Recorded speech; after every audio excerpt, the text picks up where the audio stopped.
त्वमेव प्रत्यक्षं ब्रह्मासि त्वमेव प्रत्यक्षं ब्रह्म वदिष्यामि ऋतं वदिष्यामि सत्यं वदिष्यामि तन्मावतु तद्भक्तारमवतु आवतु माम् आवतु भक्तारम् ॐ शान्ति शान्ति शान्ति हरि ओम् पूर्णमद पूर्णमिदं पूर्णात् पूर्णमुदच्यते पूर्णस्य पूर्णमादाय पूर्णमेवावशिष्यते ॐ शान्ति शान्ति शान्तिः हरि ओम् श्रीरामकृष्णार्पणमस्तु।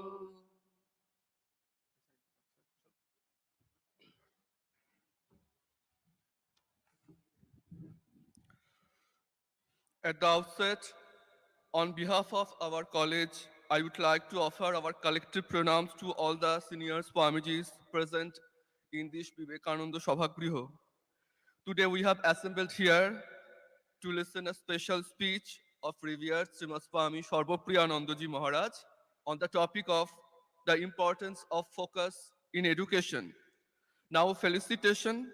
I would like to request Revered Swami Sarvapriyanandaji Maharaj, Secretary of Ramakrishna Mission Sharda Peeth, as well as Ramakrishna Mission Sikshanamandira, to felicitate Revered Swami Sarvapriyanandaji Maharaj, Minister in charge of the Vedanta Society of New York.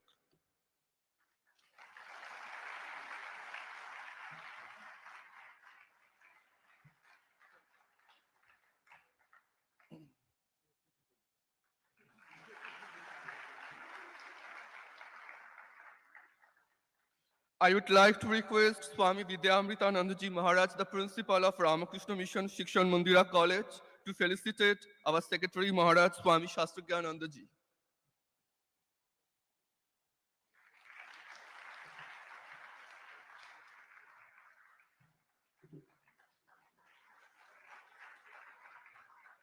Requesting Dr. Gautam Bandyopadhyay, faculty of our college, to felicitate our principal Maharaj, Swami Vidyamandira.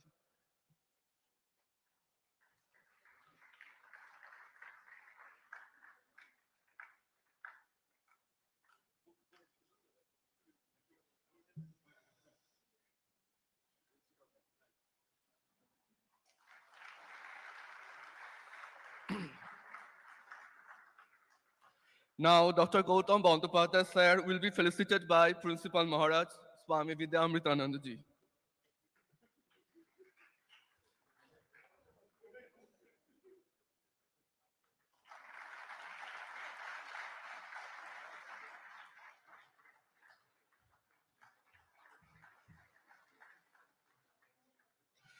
Before going to the main section of the program, I would like to request Swami Vidyamandira Maharaj, Principal of Ramakrishna Mission Sikshanamandira, to deliver welcome address.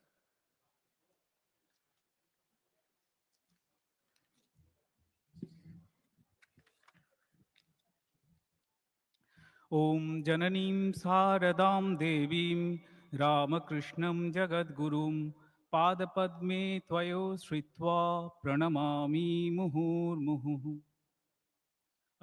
A very good morning to all of you.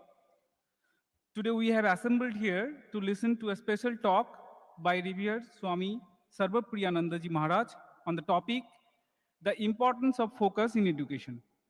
The lecture is a part of the ongoing in-service teachers training program on methodology of English under RUSA 2.0 Component 8 grant. Today, Revered Swami Sarvapriyanandaji Maharaj needs no introduction. Still, as a customary, I am saying a few words about him. Revered Maharaj is a minister and spiritual leader of the Vedanta Society of New York since January 2017. He joined the Ramakrishna order in 1994 and received sannyasa in 2004. He has served as an Acharya of the Monastic Professionals Training Center at Belur Math, India. Some of us here feel privileged to have him as our Acharya when we were in Professionals Training Center. He has also served in various capacities in different educational institutes of Ramakrishna order, like Vice Principal of Deogar Vidyapita, and we take special pride in saying that Revered Maharaj has served Ramakrishna Mission Shikshanamandira as the principal from 2002 to 2006. Before taking charge of the Vedanta Society of New York, he was the assistant minister of the Vedanta Society of Southern California. He was a Nagaral Fellow at the Harvard Divinity School in 2019 and 20. Revered Maharaj is a well-known speaker on Vedanta and his talks are popular with the internet audience. He has been a speaker on various prestigious forums such as TEDx, SAND, and has given a Google Talk. He has also been invited to speak at several universities across the world, including Harvard University. Revered Maharaj has engaged in dialogues with eminent thinkers like Deepak Chopra, Rupert Spira, and Rick Archer. Revered Maharaj has played a prominent role in organizing and participating in various interfaith panels and seminars, including speaking at the World Parliament of Religion in Toronto in 2018 and at the United Nations headquarters in New York. We feel very lucky to have him here today in this program, and on behalf of Sikshanamandira family, we convey our deepest regard and pranams to Revered Maharaj and warmly welcome him on today's program.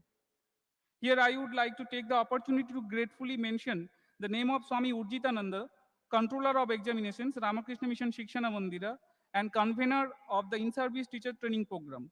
Behind the scene he worked, and because of him actually the lecture of Revered Maharaj is conducted here. In this program, we also have Revered Swami Sarvapriyanandaji Maharaj, Secretary, Ramakrishna Mission Shikshana Mandira and Ramakrishna Mission Sharada Pitha. Revered Maharaj will deliver the keynote address. Maharaj has a very profound experience of academic and administrative work in the field of higher education.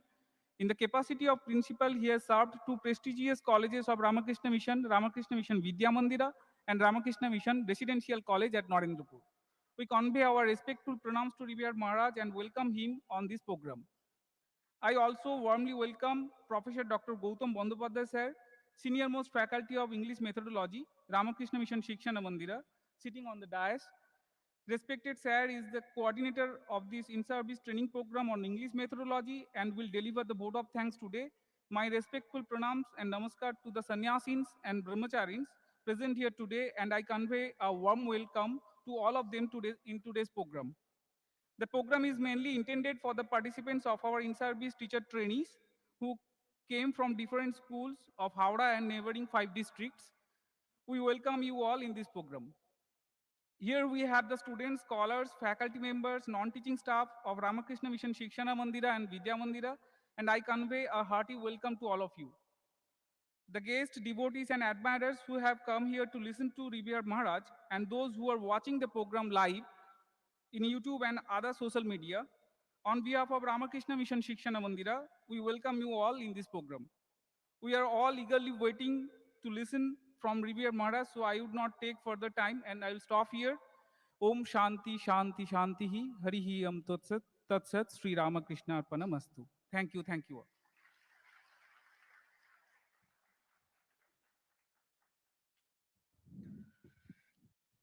Time to start the speech session. Revered Swami Sarvapriyanandaji Maharaj, Secretary of Ramakrishna Mission Sharada Pith, as well as Ramakrishna Mission Shikshan Mandira. He was also the principal of two esteemed autonomous colleges of our order and state, namely Ramakrishna Mission Vidyamandir College, Belur Math, and Ramakrishna Mission Residential College, Narendrapur. Our humble request to Maharajji to start his introductory speech.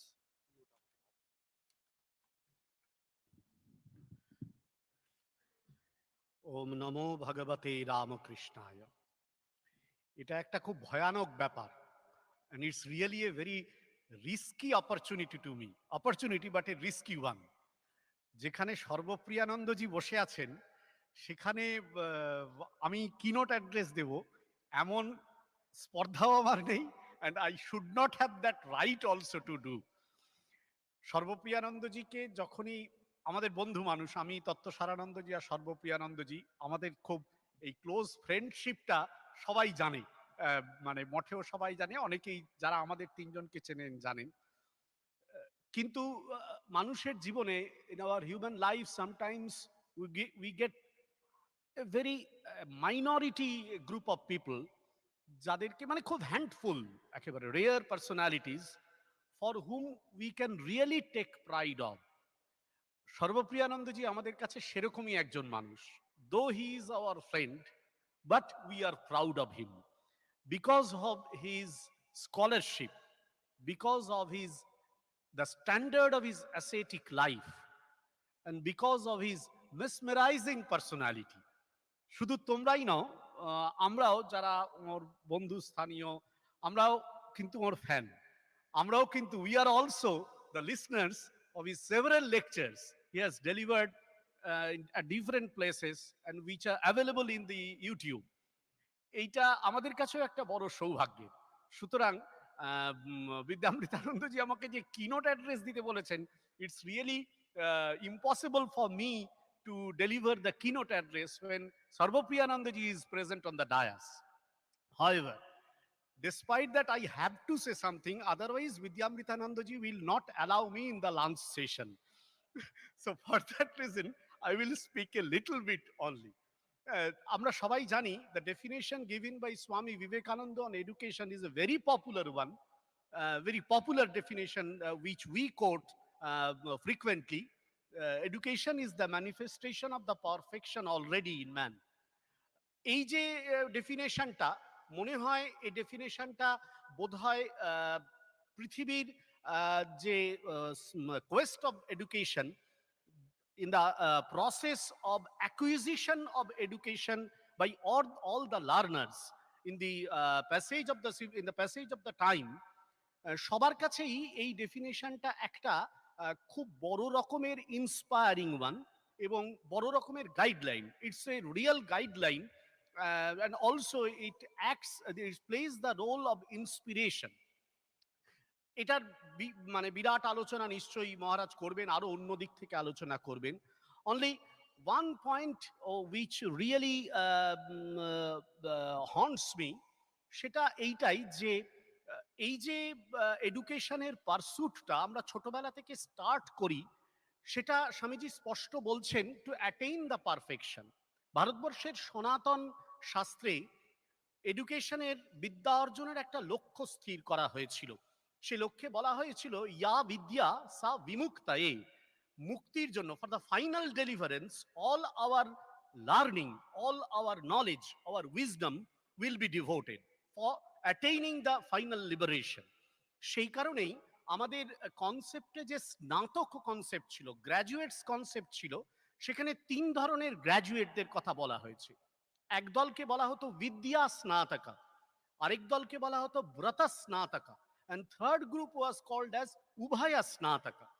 Although Vidya Snataka and Brata Snatakas, these two groups are very much welcomed in the institution, in the society as well. Kintu Ubhaya Snataka, they are considered to be the highest level of people. Those who will achieve the education and who will also have some vows which they will implement in their own life to attain the final deliverance and also to do welfare for the entire society. এই লক্ষ্যেই কিন্তু উভয়া স্নাতকা কনসেপ্টটা এসছে এবং বোঝা যায় এই কারণেই আমাদের সোসাইটিতে, আমাদের ভারতবর্ষের সনাতন বিদ্যায় এই এডুকেশনটাকে, এই লার্নিং সিস্টেমটাকেই একটা ফাইনাল অ্যাটেইনমেন্ট অব আওয়ার লিবারেশন তার সঙ্গে লিঙ্ক করা হয়েছে। ইন দ্য মানে আমাদের যে সভ্যতার বিভিন্ন মানে প্রোগ্রেশন গুলো হয়েছে, তাতে কিন্তু এই লিঙ্কটা একটা ডিসকানেক্টেডনেস তৈরি হয়েছে। এটা very much true that we are not so much connected now with that this particular concept of বিমুক্তায়ে, বিমুক্তির কনসেপ্টের সঙ্গে আমাদের একটা ডিসকানেক্টেডনেস তৈরি হয়েছে। কিন্তু we need to re-establish the connection.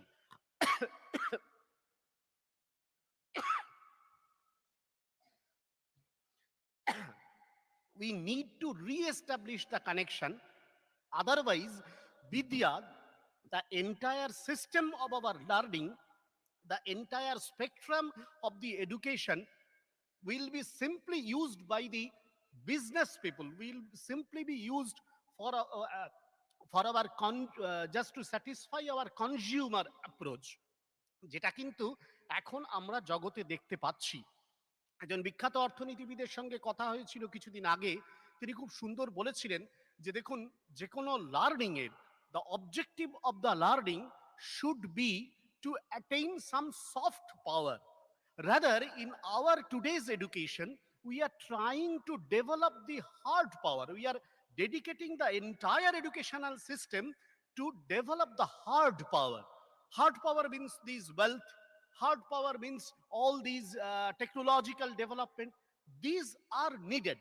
But if our educational system, if all our endeavors related with education are completely devoted, completely dedicated only to attain this hard power, then naturally at the end or at any point of time, we will start creating quarrel within us. The competition, the tension, the frustration, and all the quarrel which we see, all the mismatch which we find within the individuals, within a family system, within an organizational system, and between the countries and countries, nation and nations, are only due to this, that we have not paid due attention to attain the soft power using the educational system.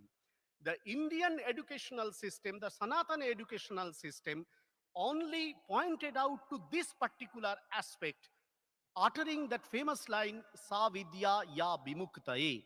This will only help us to find out the soft power, to develop the soft power, which will ultimately season the crudeness of the hard power of the society.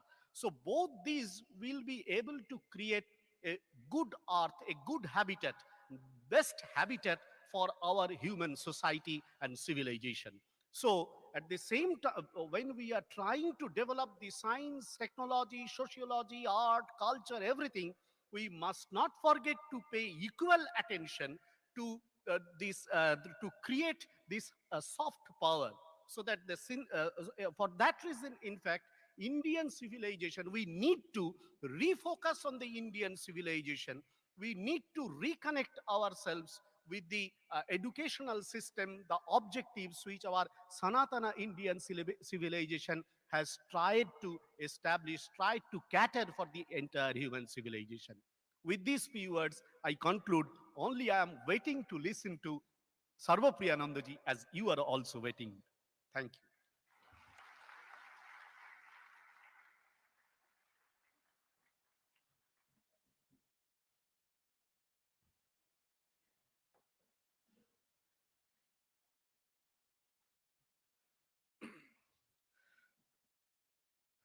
Maharaj Pranam. Now, television broadcasting parlance, this is the prime time. The highest TRP snatching episode for which we have been waiting for is about to start within few minutes. Although owing to his global popularity as an orator, Sarvapriyanandaji Maharaj ji really doesn't need any such introduction. Principal Maharaj also already has mentioned in details. Still, I would like to share just few things. We have already listened that Revered Maharaj ji was the very first registrar of then Vivekananda University. He is an alumnus of our college and was the very first monastic principal of Ramakrishna Mission Sikshanamandira. And one thing I must add here, although it is little personal, that Maharaji was very popular acharya, teacher of probationers training centers, Brahmachari Prashikhan Kendra, situated in Belur Math. And like myself, like Vidyamritanandaji, Mahapragyanandaji is present here, principal of the Vidyamandir College, Shantashanandaji is present here, and like many of us present here, we were fortunate enough to attend the classes of Swami Sarvapriyanandaji Maharaj, Vedanta Sara classes, class on Sridhar Swami's class, on Bhagavad Gita, on positive psychology, Indian and Western philosophy, even after night Pangat, night Prasad, we had classes of Rishvishya Vivek, Chandakya Upanishad, etc., etc. And we shall cherish all those golden moments for the rest of our lives. And Scott Hayden says teachers love three lovers. Teachers have three loves: love of learning, love of learners, and the love of the bringing the first two love together.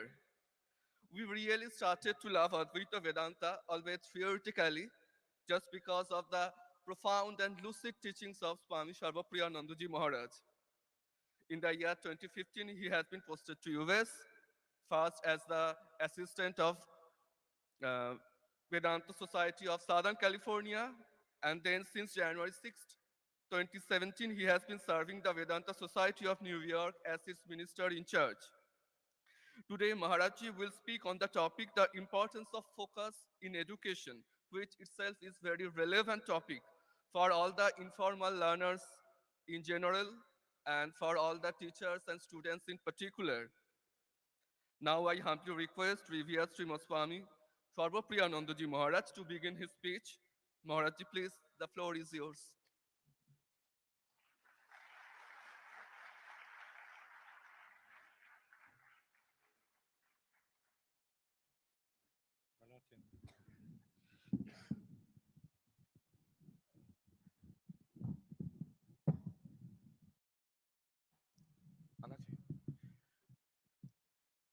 Revered Secretary Maharaj, Swami Shastrogyanandaji, respected Principal Maharaj, respected Professor Gautam Bandyopadhyay, respected Principal Maharaj of Vidyamandir College is here. Dr. Pradeep Bose, you may not know him, but he's the Secretary of the Vedanta Society of New York. So he's actually visiting Calcutta just at this time. So he has come to attend the talk. He's a very eminent scientist with IBM in USA. Distinguished members of the faculty, other monks who are present here, brahmacharis who are present here, distinguished members of the faculty of Sikshanamandira, other colleges. Um, the in-service teacher training program, the ones who are attending this course, it's actually meant for you. So you are the focus of this talk and this entire program. And then there are students, the MEd and BEd students from Sikshanamandira, then the students from Vidyamandir College, and a number of guests. A lot of people wanted to attend for a Vedanta talk, but this is not going to be a Vedanta talk. This is a talk for actually meant for in-service teachers, especially English teachers from different schools. Now, it is true that I actually at one time studied and taught ESL, English as Second Language, methodologies of teaching.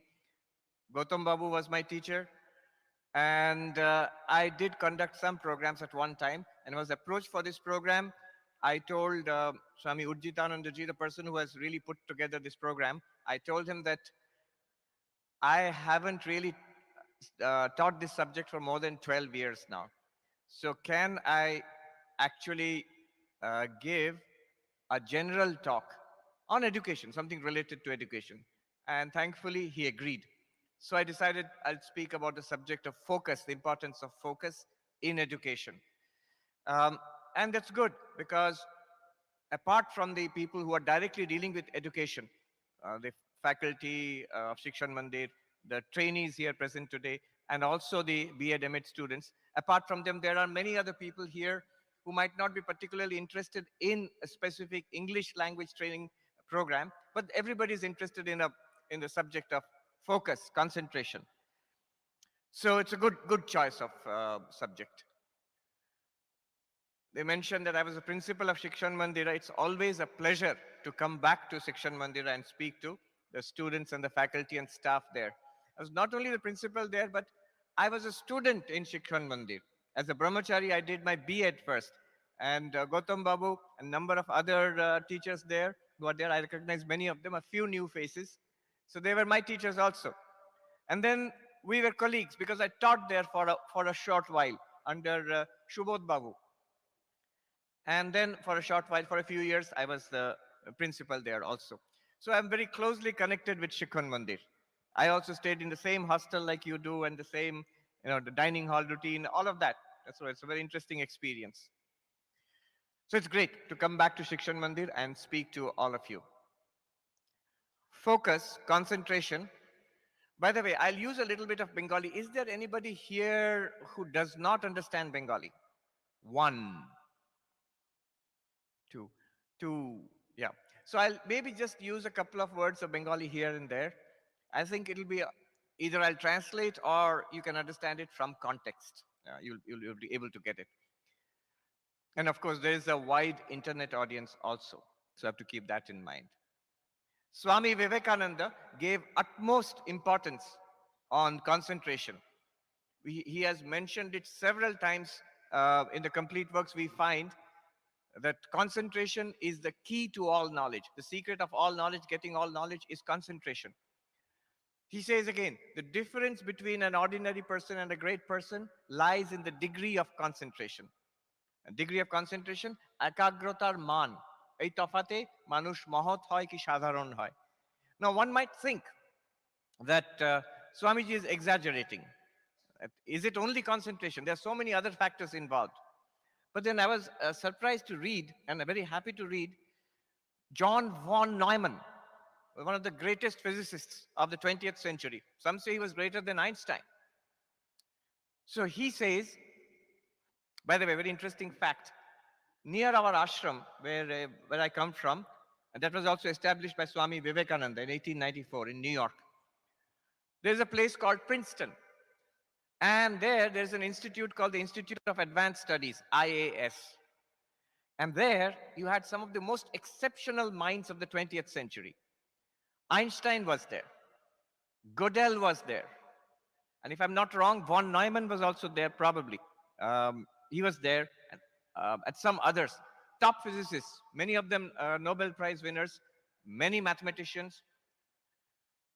So this John von Neumann, and a biographical article about him, it said, von Neumann was absolutely convinced that he could crack any problem by the sheer power of concentration.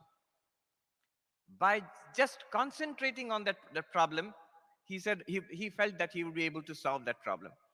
So concentration, power of focusing the mind, we're going to talk about what is the problem today. There's a crisis in concentration, a crisis in attention today. What is the problem, the causes of that problem, and what possibilities are there? What is concentration? How does it work? How can we improve concentration? All of these things we'll talk about in a short, over the 1 hour that follows. And then we'll have some Q&A, some question answers also will be there. So that's the plan today. I remember a couple of years back, we did a spiritual retreat in New York in a place called Garrison. It's a spiritual retreat. Basically, it was a Christian monastery at one time. Now it's used mostly by Buddhists for a retreat. It's very famous, Garrison, New York, if you search. And we did the retreat on meditation techniques, different techniques of meditation. So we had sessions on Buddhist meditation, on Kashmiri Shaiva meditation, on our typical Ishta Devata mantra based dualistic deity visualization meditation, then non-dual meditation, Advaitic meditation. Professor Arindam Chakravarti, who teaches Indian philosophy at the University of Hawaii.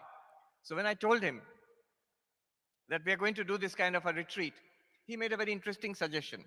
He said, "Khub bhalo kotha Maharaj. Bhalo kore prottekta bojaben. Every method of meditation, please explain separately, independently. But then at the end, please take some time to reflect on what is common to all these different techniques of meditation. Every technique of meditation is based on a different philosophy. Philosophies are very different. Techniques are also very different.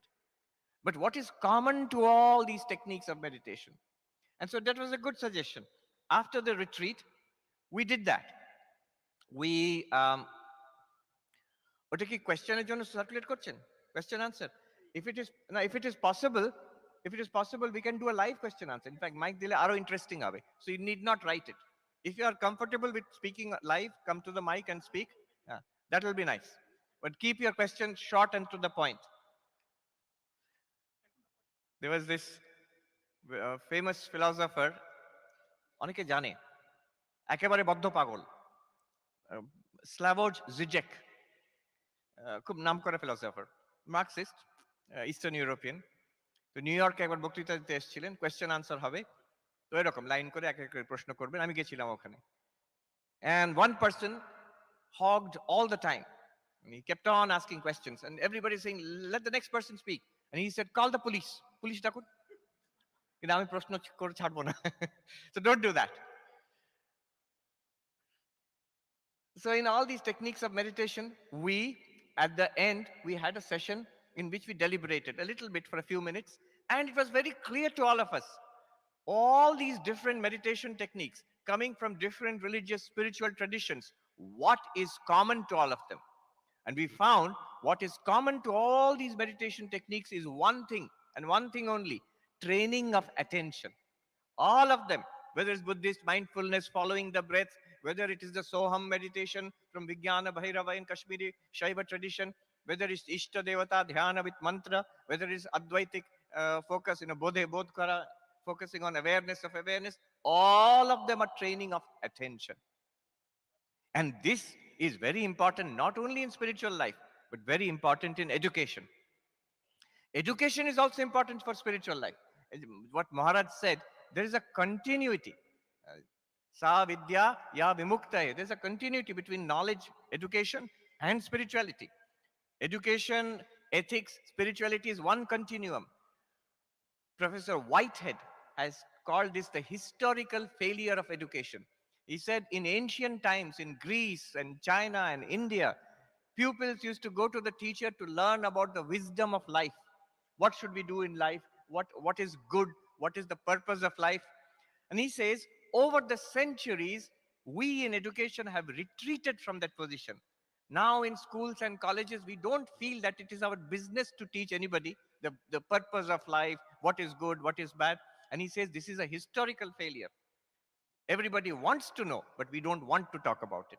So it has become high time now in this country and in the whole world, people are beginning to recognize the importance of ethics, spiritual culture in education. In education. And why today? We were taught by Professor Bandyopadhyay and others here, University Education Commission, Dr. Sarvapalli Radhakrishnan. There itself, one whole chapter was there. The importance of spiritual training, religious and moral training, which no government ever implemented. But we had to memorize because examination was, I think, 5 number na kichu 10 number thakto porikkhate. But that's so wise. Dr. Radhakrishnan, 1948, he had thought about it. So training of attention. A famous philosopher of the 20th century, Simone Weil. Her brother Andre Weil was a famous mathematician. Simone Weil, she was a famous philosopher. Onar boi ache, Waiting for God. Now she says, French philosopher. In fact, যে খুব নামকরা feminist philosopher ছিলেন, Simone de Beauvoir, they were in the same school, classmate কিংবা 1 বছরের তফাতে. Simone Weil or Simone de Beauvoir. Simone de Beauvoir, she was completely an atheist. And Simone Weil was very devoted, very spiritual. She says, education is most important for spiritual life. Why? Because education trains the attention. Training of the powers of attention, that is the great contribution of serious study. So this power of focus, this is what we're going to talk about today. Here, there is a crisis. Daniel Goleman, who we know, he invented the term EQ, emotional intelligence, just as we have intelligence quotient, IQ. So he invented the term emotional intelligence. He's famous for that. But recently, he has written a book, Focus, talking about this crisis in attention and the importance of focus. And there he says, over the last 10, 20 years, this book is a few years ago he wrote. So in the last decade of the 20th century, first decade of the 21st century, he says, I have been hearing these troubling reports from parents, from teachers, from corporate executives, that the new generation which is coming to school, college, and into corporate life, into being hired in companies, they are all suffering from a serious attention deficit. And this is not new. I have heard it from school teachers, both here in India and in USA, that over the last 20 years, we are beginning to see a difference in the nature, in the way these students, their attention span is getting smaller and smaller and smaller. They don't want to sit quietly and listen. They are used, somebody said, they are used at home to be continuously entertained. TV, internet, phone, iPad, from babyhood onwards. From babyhood. Even before they can walk, they learned how to use an iPad. Why only babies? I saw one very funny report in America. A couple of dogs are very popular there. So in that family, they have a dog. And they would sit and watch TV, husband, wife, and the dog.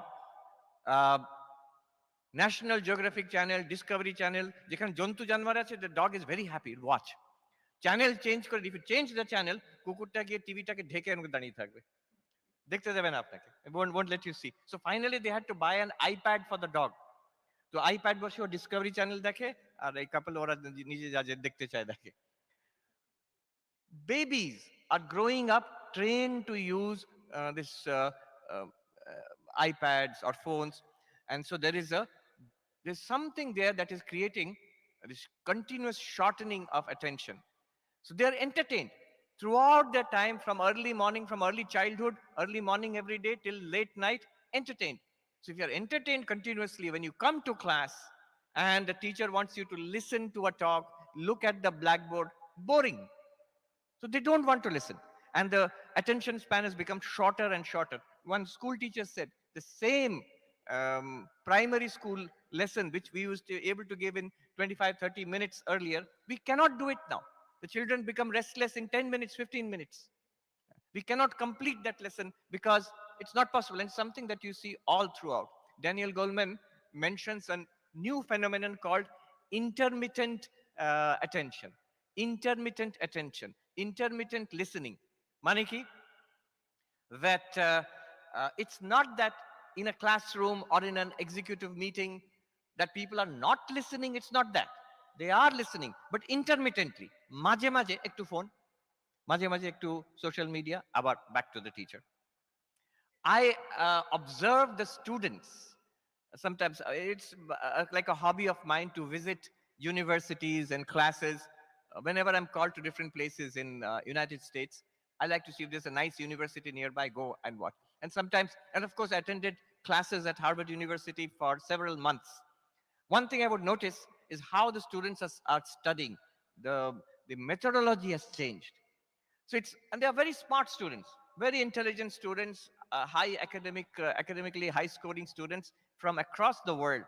But what I noticed was, obviously nowadays everybody has a laptop. So it's not that they are not listening to the professor. They are listening to the professor. But once in a while, what the professor is saying, look up in the internet. Ki ache internet Google kore dilo. Then from that Google page, I noticed they go from that to something else to something else. Ektu social media check kore nilo. Back to the professor again. This is intermittent attention. Not just in the classroom, in meetings also. In school and college and university meetings, in companies. এখানে তো অনেক বেশি discipline. You're not using your mobiles, you're not connected.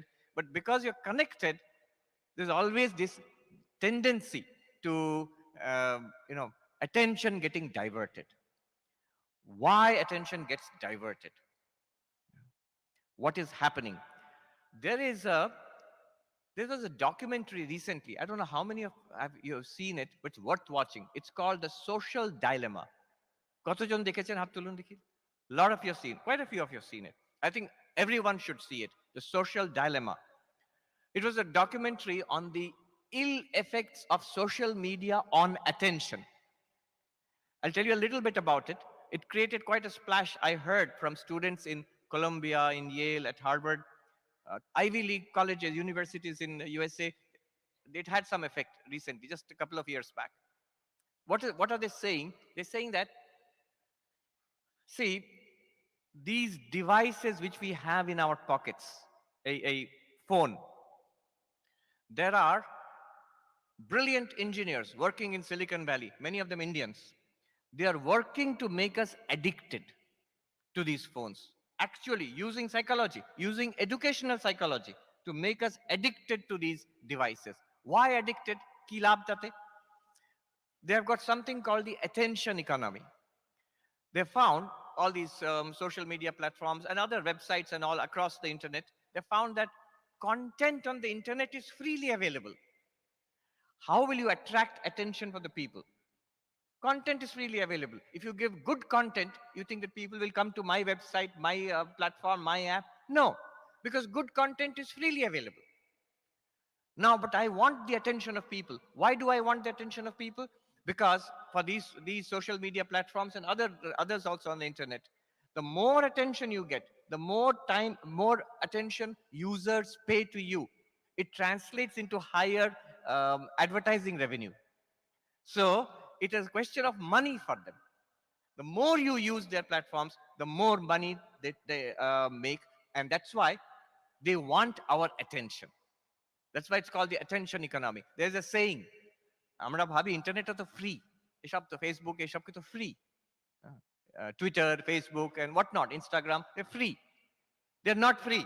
There's a saying, if you are being offered something, if something, a product is free, if you're getting a product which is free, know for certain you are the product, you are being sold on the internet. Product free hote pare, but your time, your energy, your attention is now being sold and monetized on the internet. Now, how will I get your attention? Bhalo content, good content is not enough, because good content is freely available. Sab kichu ekhon freely available on the internet. Now, how will I make people get people's attention? The way to get people's attention is to addict them, যাতে তারা আর ছাড়তে না পারে জিনিসটাকে.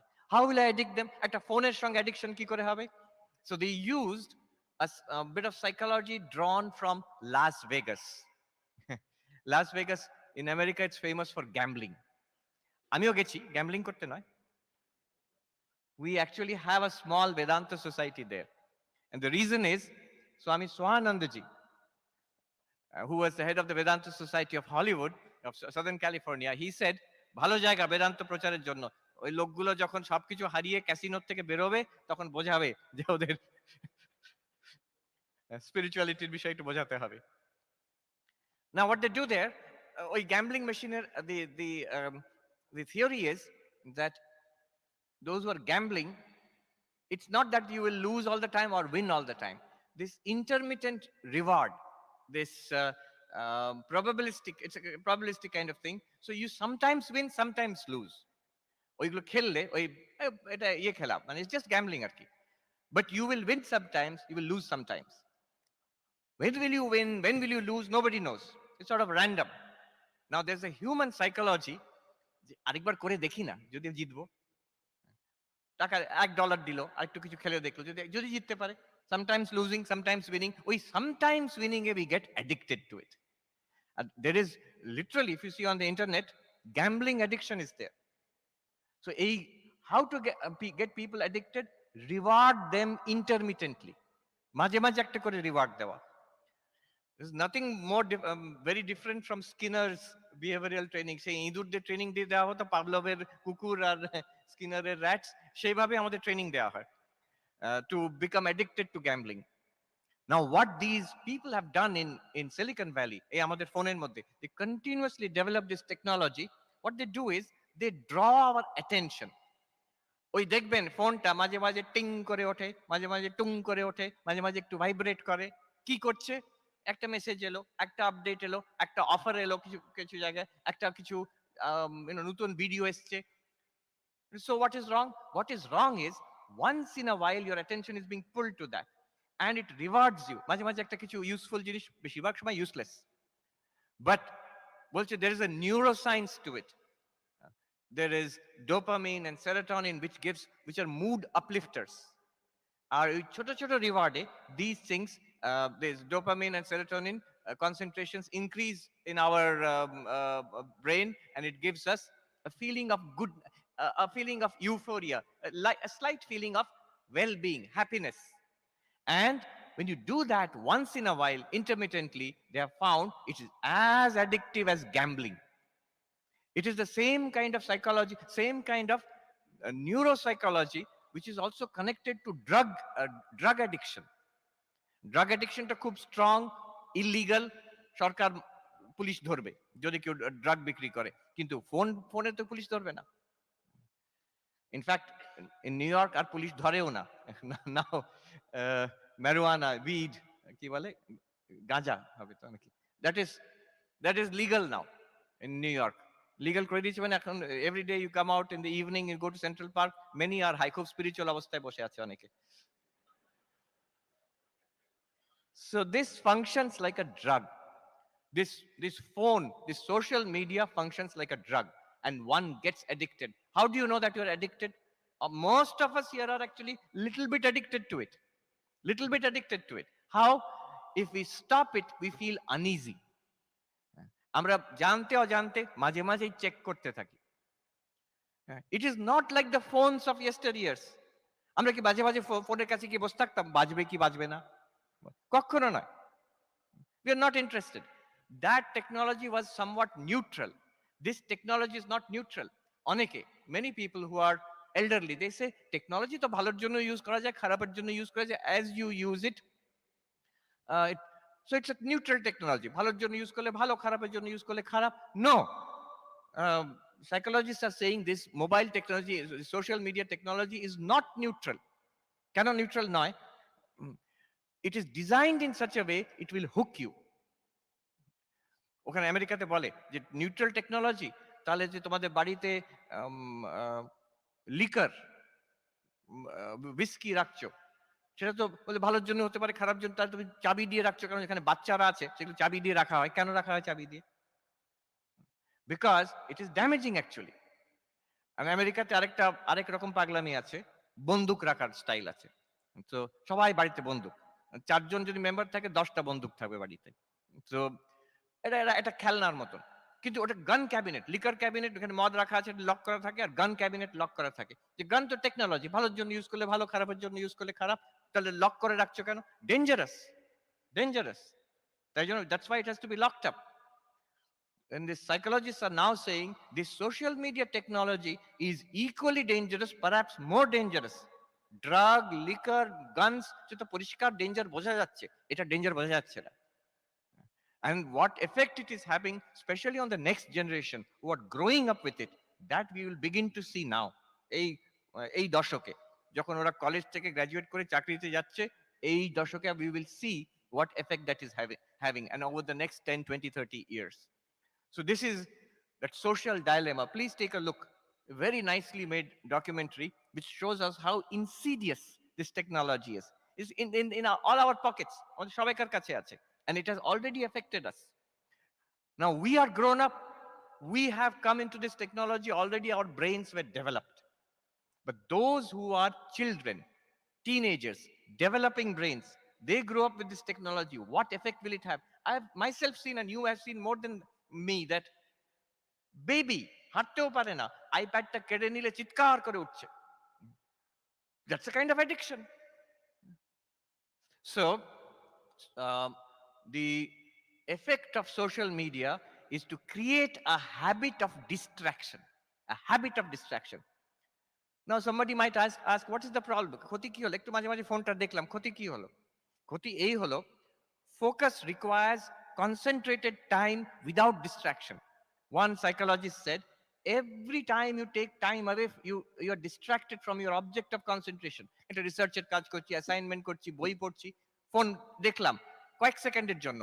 Every time you do that, he says it takes 15 minutes to come back to that flow of concentration again. একবার distraction হয়ে গেলে, জানি not, maybe that is exaggerated, but still it does take time to come back, বারে বারে ওখানে ফিরিয়ে আনা concentration. So it is very damaging. And we are seeing the effect of that in the classroom. We are seeing the effect of that in meetings, in boardrooms, in executive, everywhere. There is a crisis of mental health, not only crisis of attention, crisis of mental health in America, and here also in India. Especially, I think It is exaggerated by COVID last 2 years. Recently in Washington, D.C., I got an invitation from APA, American Psychiatric Association. So they wanted a meeting of psychiatrists and faith leaders, religious leaders. So I was a representative of Hinduism. Mostly they were representatives of Christianity, different Christian churches. But Islam, Hinduism, Buddhism, different Judaism. So we went. This is a very powerful body in USA, APA, American Psychiatric Association. Some of you may know, America has the largest number of psychiatrists and largest number of lawyers in the world per capita. That's what it says about the mental health of the country. So, largest number of psychiatrists, a very powerful body. And more confusingly, there are two APAs, American Psychology Association, American Psychiatric Association. আর একে অপরকে দু চক্ষে দেখতে পারে না ওরা।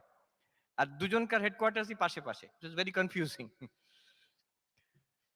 So they said there is a great mental health crisis in America now, including one area is this area of distraction, lack of focus.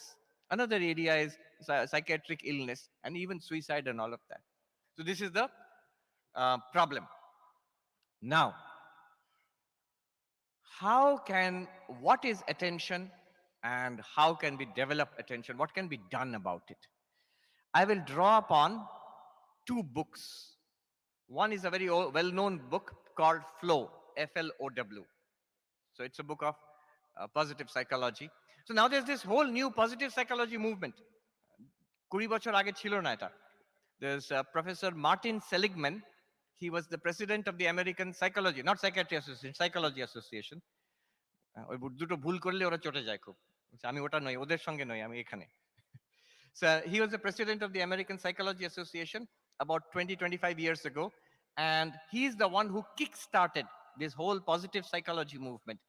His idea was that we have so far concentrated in psychology on human illness, how to cure mental illness and make a person better, how to take a person from, in his words, from -5 to 0.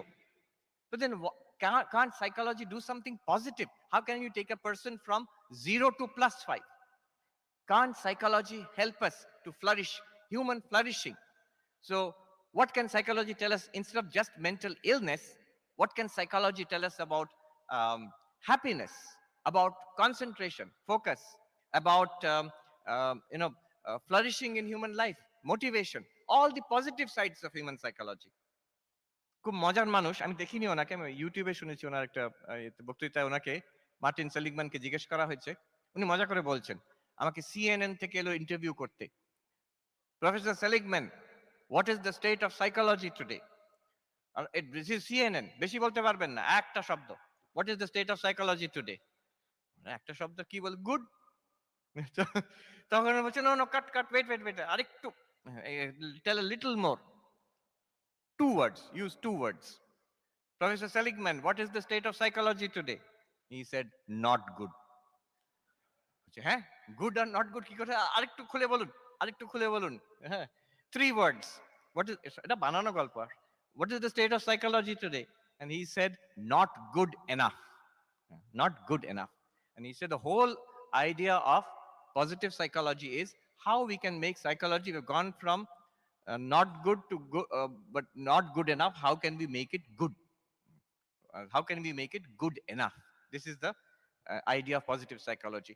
One of the areas of positive psychology is attention, focus, concentration. And one of the most important names there is Mihai Csikszentmihalyi. I will not spell out the name, a very complicated long name, Eastern European bhadralok chilen, America te kaj korten. So his famous book is Flow. And his background is also interesting. He said that how I came to psychology, Mihai Csikszentmihalyi, he was a young boy in Vienna after Second World War. And destruction, সব ধ্বংস হয়ে গেছে দ্বিতীয় বিশ্বযুদ্ধের পরে. And he said one day in the evening, I had free time. What will I do? There are two options. One cinema was there, one lecture was there. Cinema টাকা লাগবে, আমার টাকা ছিল না. Lecture was free. So I thought I will go and attend the lecture. And I went to the lecture. কে দিচ্ছেন lecture? Carl Jung তখন lecture দিচ্ছেন। একটা lecture, আমি তখন, I'm a young man, I was completely fascinated. And I thought, this is what I will do for the rest of my life. A subject আমি পড়বো, psychology. So he devoted his whole life in psychology to to researching attention, concentration, focus. His idea is, what is the best time, what is the best experience of life, যেটাকে Maslow বলতেন peak experiences. Abraham Maslow bolten peak experiences. How does that happen? That's the best experience human beings can report across the world. He said one characteristic of peak experience is total focus or concentration. The quality of our life, the quality of our life depends on what we pay attention to and how much attention we pay. I'll repeat that. It's a wonderful thing. The quality of our life depends on what we pay attention to and how much attention we pay to it. So he spent his time in researching concentration or focus.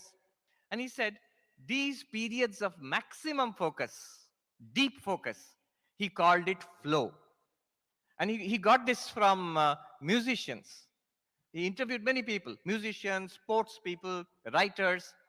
The musician said that এই শব্দটা use করেছে, মাঝে মাঝে এমন হয় হয়তো classical western music just flows, যারা বাজায় তারা জানে যে তবলা বাজাচ্ছে কি যে কোনো এনি মিউজিক্যাল ইনস্ট্রুমেন্ট কি গান গাইছে, they know that sometimes my performance is effortless, দারুণ হচ্ছে সে নিজে বুঝতে পেরেছে, but that will not come automatically, that comes after long practice. উনি বলছেন যে western music classical music conductor, উনি হাত এ করছেন, he is conducting the orchestra and music just flows. Mihaly Csikszentmihalyi বলছেন এর পেছনে thousands and thousands of hours of practice is there, আমি যদি হাতটাকে নাড়াই কিছুই ফ্লো করবে না তখন। So practice, effort leading to concentration, leading to flow. So he studied what is concentration, what is focus, and how it works, and then how we can maximize concentration. I will, even if you don't read the book, I recommend that you read the book, Flow, F-L-O-W, first book যেটা উনি লিখেছিলেন. Even if you don't read the book, there is a TED talk.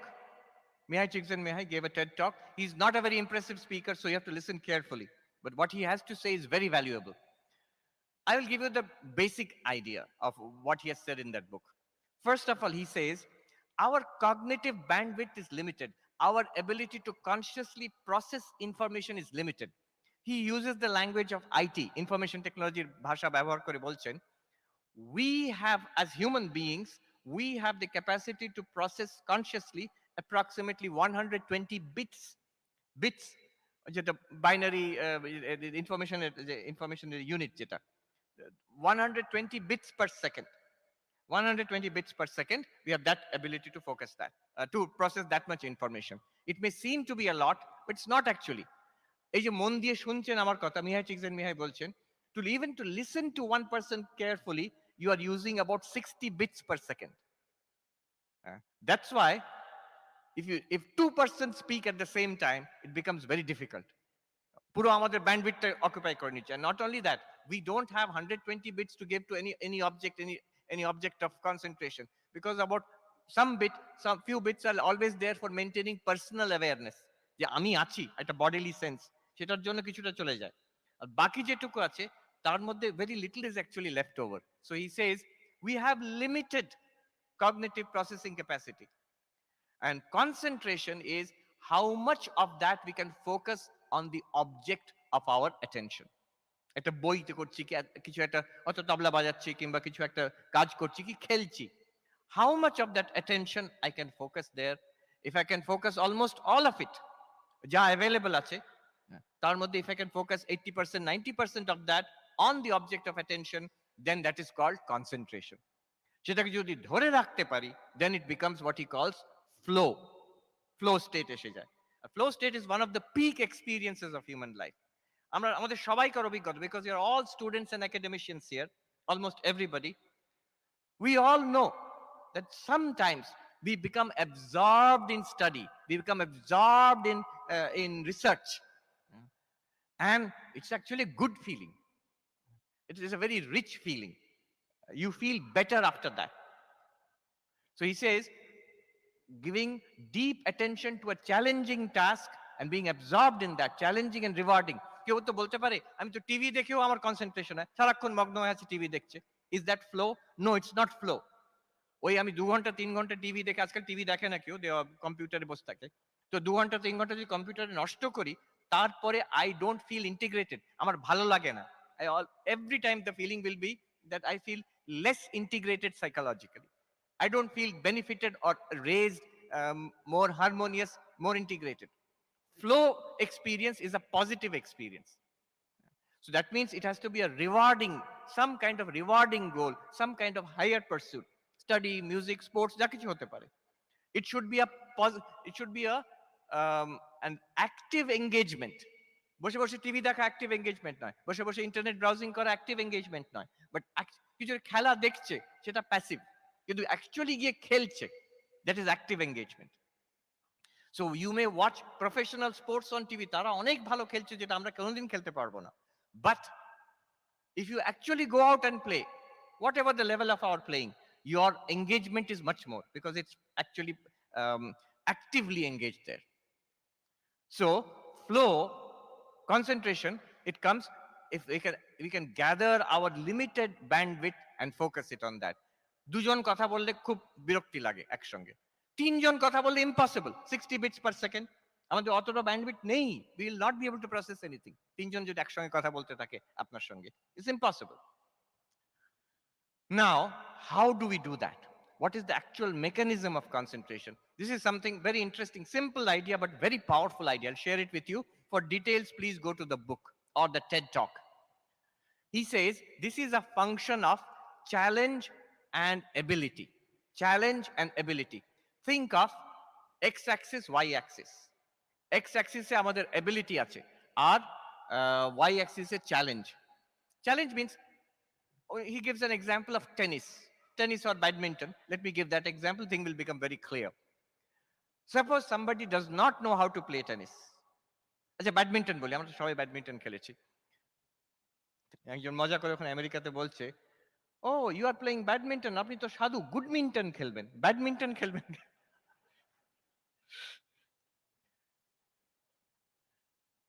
প্রথমে যখন খেলতে আরম্ভ করি, we don't know how to return the serve, সেইটা return করতেই শেখা একটা বড় challenge. So that itself requires effort and concentration. কিছুক্ষণ খেলার পরে দ্যাট ইজ ইজি, বাট আমি যদি খালি রিটার্ন করতেই থাকি, ইট বিকামস বোরিং। তখন I want to play a game, কারোর সঙ্গে গেম খেলবো। সেখানে যদি একজন খুব ভালো প্লেয়ারের সঙ্গে খেলতে আরম্ভ করে, আই উইল কন্টিনিউসলি লুজ, পারবো না, আমার লেভেলের খেলা। তারপরে কিছুদিন পরে when I become a better player, I want to play against state champion, national champion, তখন আবার so you see what is happening, the challenge is being increased. As my ability increases, challenge is being increased. If challenge is more than my ability, কি হয়? Anxiety, fear, tension. If challenge is less than ability is high, challenge is less, কি হবে? Boredom, boring হয়ে যাবে। If challenge is equal to ability, then it is flow. What is challenge equal to ability? আমার যতটা ক্ষমতা আছে ততটা আমি ফুল ক্ষমতা লাগালে কাজটা করতে পারবো। একজন ভালো খেলোয়াড়ের সঙ্গে আমি ব্যাডমিন্টন খেলছি, now I know I can play, but I have to give full effort, তাহলে আমি খেলতে পারবো। Then absolute concentration will come, because all my capacity has to be focused there. Bayre challenge ta etota that I have to come up to that level and face it. Then focus will come. If the challenge is more than my ability, parbo na, I'm the game ta here jabo, I will be anxious. Ekjon master moshai, let me give an example which we are all used to. Remember the first time you were sent to teach, in many cases you've done B.Ed, practice teaching, first time classroom e আমাদের কত অভিজ্ঞতা আছে সে, আর সেখানে B Ed trainees তারা nervous, ছাত্রগুলো তখন মস্তান সব, তারা জানে এই বেচারা আসছে, গো বেচারা, এদের কোনো ক্ষমতা নেই। আচ্ছা, I don't know if I should say this, little crude. আমরা ফার্স্ট টাইম প্র্যাকটিস টিচিং এ গেছি একটা স্কুলে, এখানে trainees are coming back and telling me, Maharaj জানেন ছাত্রগুলো কি বলছে, জানলা দিয়ে বলছে, দেখ ওই বিএড কলেজের মুরগিগুলো আবার এসেছে। So there is tension. I know it's very difficult to control the students. I know my abilities are not yet at that level. I know that Principal Maharaj, our teacher in charge, our external examiner, যে কোনো মুহূর্তে এসে ক্লাসে বসে দেখতে পারেন। সে কত কাণ্ড গৌতম বাবু আর ভালো করে জানেন। পুরো you can write a whole volume of stories about. So মাস্টারমশাইরা সবাই জানেন। So what happens? Tension is there because the challenge is more than my ability. সেই একই মাস্টারমশাই আমাদের সবাইকার অভিজ্ঞতা, একবার ক্লাস নিল, দুবার নিল, by the end of practice teaching, very good, relaxed. By the time you are in your job, it is a matter of routine. আবার সেখানে ডেঞ্জার আছে, because it becomes so used to it, so relaxed, then you don't develop anymore. We all have heard stories. ইতিহাসের মাস্টারমশাই পড়াচ্ছেন, লেখো India is prospering under the rule of King George the Fifth. কবে স্বাধীনতা হয়ে গেছে king George, সেই পুরনো রুটিন লিখিয়ে যাচ্ছেন। So at that time what happens? Ability is far more than the challenge. When is there maximum focus, maximum concentration? When ability and challenge are at the same level. Now, in order to get focus, in order to get concentration, Mihai Csikszentmihalyi says that if the challenge is far more than your ability, then you must break down that task into easier, like modules, which I can handle one by one. And if the ability is far more than the challenge, it is better to take up more challenge, complicate the task. See, একই বই হয়তো boring, তাহলে do active reading. The book is boring means that I can easily read it, but I'm not absorbing much. See, what happens is when my ability is more than the challenge, then what happens is my cognitive capacity, that bandwidth, ওই যে 120 bits, only by putting part of that capacity, I can tackle that task. The remaining part remains unused. এই কাজটা আমি 30 কি 40 bits per second কাজটা করে দিতে পারি, বাকিটা আমার capacity remains unused. Unused capacity is dangerous. তখন মাইন্ড ওয়ান্ডারিং হবে, মন এটা ভাববে সেটা ভাববে, বাইরের দিকে নজর যাবে, একটু মোবাইল ফোনটা দেখলাম, কাজ তো করতে পারছি আমি। So that is not a state of concentration. So there you must take up more challenge so that the mind is concentrated, focused more. I hope I'm getting that this idea across. Too much challenge, break it down, make it shorter, make it smaller. Too little challenge, increase the challenge. বই পড়ছি, boring লাগছে, what do? Do active reading. Underline, engage your senses, engage your hands. Underline karo, margin notes লেখো if it is your book. So do that. Ask yourself questions, challenge what is being said in the book. Come up with new ideas, new interpretations, so that the challenge increases. Many, a mastermoshaira onek rokom strategy you have yourself evolved. You have been teaching for many years. As an English language teacher, she told me, she teaches in the Regional Institute of Education, Bhubaneswar, এখন তো National Institute of Education হয়ে গেছে না, NI. She says every year, she's a teacher educator, every year I throw away my notes. Every year I throw away my notes. So I'm challenged to do it all over again this year. Instead of relying, it's very easy to rely on your past notes. You relax. No, don't relax. So she increases the challenge. And as a result, she has become one of the most treasured teacher educators in that NIE. All right, this is a core idea. So these two ideas, we have limited bandwidth. The more you can focus of that 120 bits per second, the more flow you will get. And the flow is a function of challenge and ability. উনি একটা graph করে দেখিয়েছেন, গ্রাফের এদিকে high challenge, low ability, tension, anxiety. Low challenge, high ability, boredom. In between is the flow channel. High challenge, high ability. দুটো match করে যাচ্ছে. And it's dynamic because your ability keeps increasing. The challenge keeps changing. So it is dynamic. It's like a channel. একটা point নয়. It keeps changing. Another work I want to refer to is new work published recently. It's called Deep Work. Book. It's a book. Deep Work. Cal Newport. Cal Newport. He's a professor at MIT. Engineering College, Harvard এর পাশে আছে. And he is well known for his prolific publications. কেউ জিজ্ঞেস করেছিল, how do you do it? So he wrote a book, Deep Work. What is this idea of deep work? He says, in this day and age, internet যুগে, It is very important to do deep work. What is deep work? It is rare work and valuable work. Valuable, why? He's giving an example. He says, in this day of this internet, everything is available to everybody all over the world. ভাবুন আমাদের সময় কি হতো, music, he gives an example of music.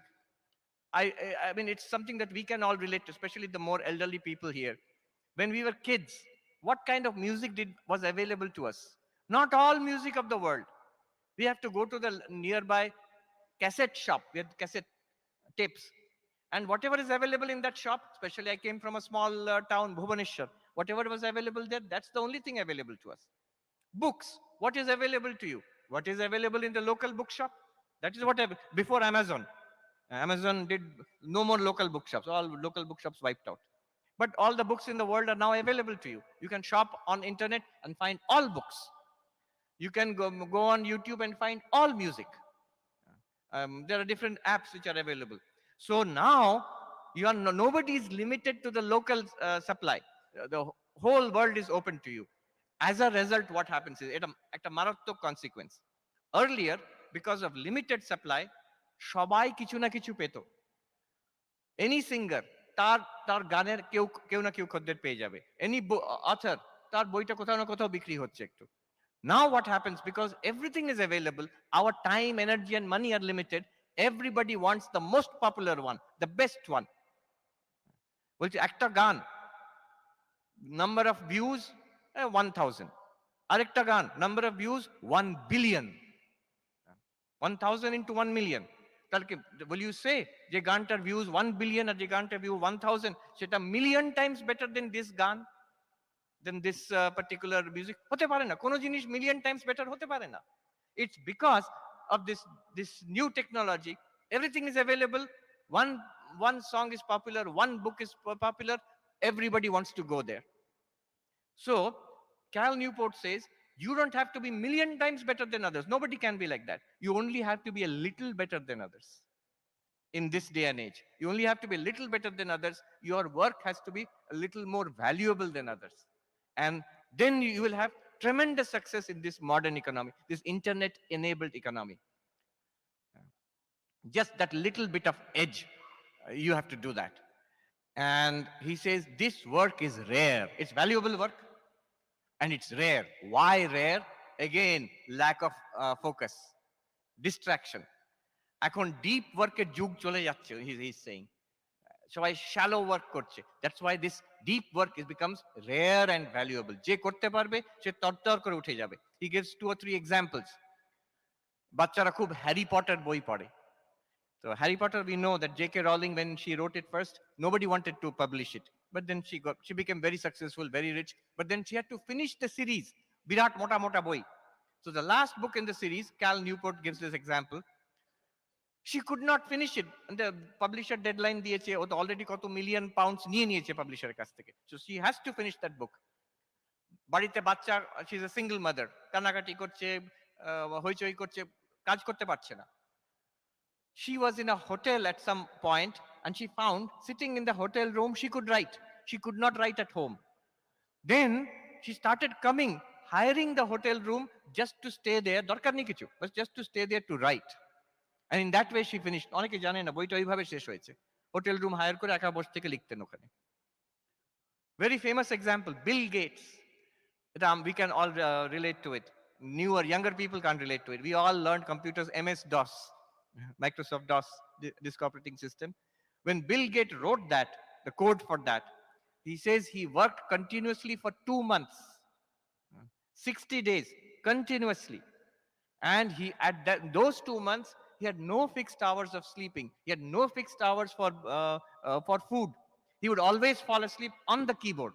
কাজ করতে করতে he would fall asleep on the keyboard, get up and start working again for 2 months.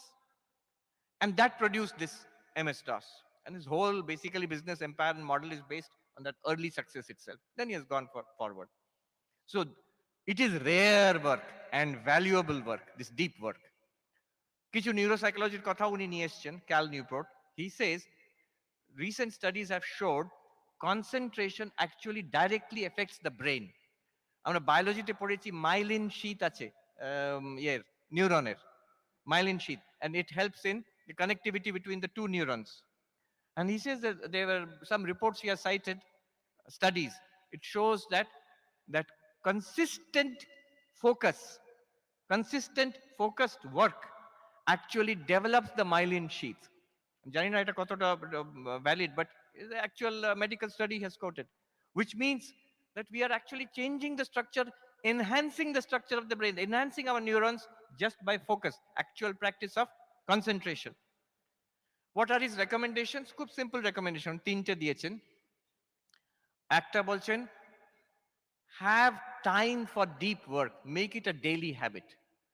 এটা আমার পড়াশোনার সময়, কি ক্লাস প্রিপারেশনের সময়, কিংবা রিসার্চের সময়, and make it a habit, because the body and the brain, the mind, they function on rhythm. So 2 or 3 hours a day, this is my time. Apart from family, apart from class, apart from বাড়ির সংসারের কাজ, সব বাদ দিয়ে এই সময়টা, it is for my study. যদি কোনো স্পেশাল কাজ নাও থাকে, use that time for some kind of study every day. So there's a separate time for deep work. And very interesting addition, he says, have a separate time for distraction. Have a separate time for distraction. Mobile, internet, cinema, golpo kora, social media, you cannot avoid today.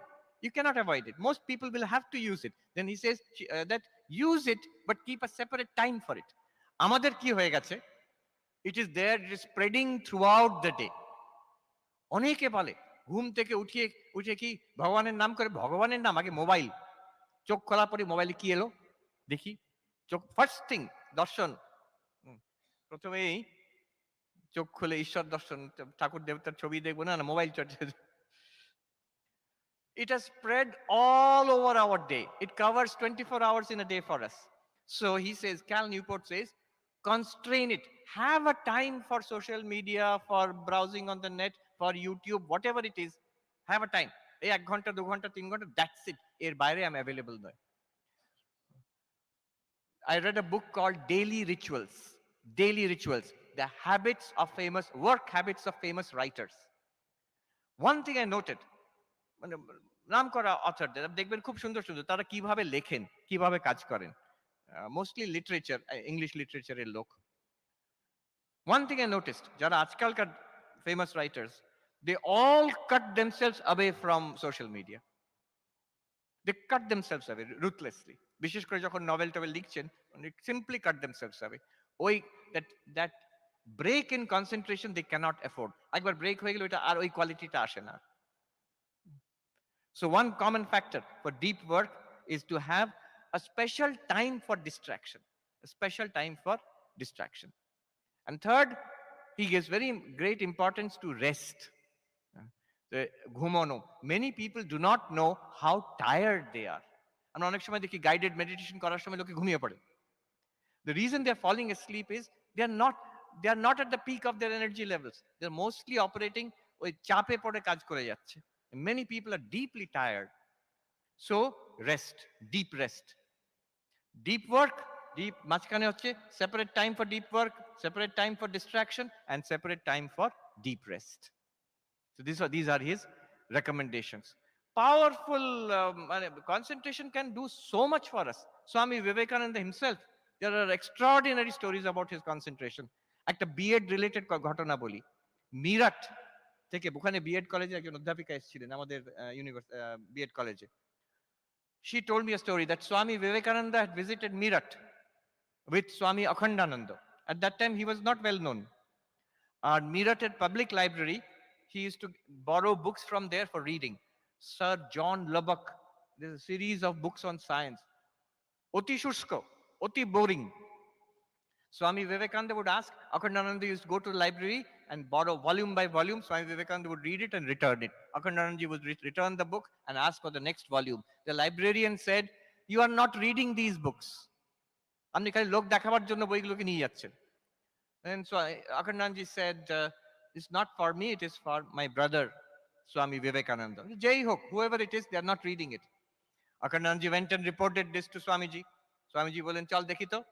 Then he went to the librarian. And then he told the librarian that I have read all the books. You can ask me anything from those books. And the librarian went and bought out the volumes and asked here and there, and Swami Vivekananda replied to all the questions. Now, that lady who had come from Meerut, she said that library is still there, and on top of the librarian's chair, Swami Vivekananda's photo is put there. Similar story, we'll know, more famous incident here in Belur Math. Swami Vivekananda, in his room, he's reading Encyclopedia Britannica. আজকালকার দিনে তো সব on cloud website পাওয়া যায়, but you should actually see the volumes, মোটা মোটা volume, leather bound volumes. It would occupy a shelf. In those days, that is more impressive. Somehow I feel the actual book more than Kindle or on the net. When the first edition of the Oxford English Dictionary was released, not the single volume, the actual full set, multiple volumes. So the whole set was presented to different libraries in England, and the libraries had to strengthen the shelves. তলায় support দিতে হয়েছিল, তাহলে shelf গুলো এরকম বেঁকে যাচ্ছিল ওর ভারে, বইয়ের ভারে। So Sharat Chandra, Swami Vivekananda's disciple, he comes to Swami Vivekananda's room and sees him reading the Encyclopedia Britannica and said, Swamiji, এই এত মোটা মোটা বই 10টা ভলিউম তখন ছিল, একটা মানুষ জীবনে পড়তে পারবে না। Swamiji said, what are you saying? I have read 9 volumes, and on the 10th one you can ask me anything from those volumes. It's a famous story. And Sharat Chandra asked questions from different volumes, and Swami Vivekananda answered those questions. Sometimes he says, in some cases down to the actual comma and full stop. And he asked Swami Vivekananda, he said, how is it possible? He said, by concentration and purity, one can achieve this kind of focus. Not just Swami Vivekananda, idaning American hero, Elon Musk. He's actually not American, South African bodhe bhadralok. South African na? Yeah. Chotobela, as a school student, he read the entire Encyclopedia Britannica. Boy, not computer and all that. He read the entire Encyclopedia Britannica. Tremendous powers of concentration. So it is possible. আমি বলছি না যে encyclopedia পড়তে হবে, ওটা একটা ফালতু কাজ, পুরো জিনিসটা পড়া। কিন্তু but that kind of concentration is possible. I have seen, in all cases, any top, especially top achieving academicians, including Nobel Prize winners, one common thing I've noticed in all of their cases is that power of focus. ওরা যেটাকে ধরে সেটার উপরে পূর্ণ attention দিয়ে কাজ করে. That is one common factor I have seen all throughout. আমার মনে আছে, as a kid, my father used to get these big books. তখন অত ইংরেজি পড়তে পারতাম না, but I would see the pictures. So one day my father got home a book on Lord Mountbatten, last Viceroy of India, Lord Louis Mountbatten. এত মোটা বই একটা, আমি তো বতে পড়তে পারি না, ছবি দেখছিলাম। এখনো আমার মনে আছে একটা ছবি, just one picture. Lord Mountbatten 4 cup থেকে সসরে ঢালছেন, তলায় লেখা আছে, I still remember, the Viceroy pours tea with his characteristic concentration. তার স্বাভাবিক একাগ্রতা নিয়ে তিনি চা ঢালছেন। Now this is another thing, that concentration is a habit that is there in every action. শুধু রিসার্চ করার সময়, পড়াশোনার সময় concentration নয়, everything that I do. Swami Vivekananda gives the key to concentration. How do you develop concentration? He says, do whatever you are doing with the fullest possible attention. Now in the background of Csikszentmihalyi Mihai, in the book Fullest Possible Attention, we understand, ওই 120 bits থেকে যতটা ঢালতে পারো, do whatever you are doing with the fullest possible attention. Why whatever? আমি যদি social media করছি, আড্ডা দিচ্ছি, সিনেমা দেখছি, সেখানে ফুল কনসেন্ট্রেশন কেন দরকার? That also Swami Vivekananda replies. He says, remember, it is the same mind. You have only one mind. আমাদের সত্যরূপানন্দ মহারাজ ছিলেন রায়পুরে, he has passed away. I remember এখানে বেলুর মঠে বক্তৃতাতে মহারাজ বলেছিলেন to college students, if you use, your father shaves with the razor, if you use that razor to sharpen a pencil, will your father be able to shave with that razor? না, কেন? মোটা হয়ে গেছে, the blade has lost its edge. Similarly, you have only one mind. সারাদিন যদি ছেড়ে দিই যে বাবা যা ইচ্ছে তাই করো, আর যদি সন্ধ্যেবেলা বসে পড়তে, এবার ফিজিক্স করতে হবে, অঙ্ক করতে হবে, সারাদিন নেচে খেলে বেরিয়েছে মনটা, এখন যদি বলো ফিজিক্স করতে হবে, অঙ্ক করতে হলে করবোই না, I'm not interested, it's boring. ছোট বাচ্চার মতন। But if you make a habit of focusing the mind on whatever you're doing, even playing, even talking with a friend, then when you need it to focus on physics or mathematics, it will focus, because that becomes the habit of the mind. Like a small child, it is trained to focus. That is what I have seen in the case of many highly successful academicians, or any profession. They make a habit of focus, a habit of concentration.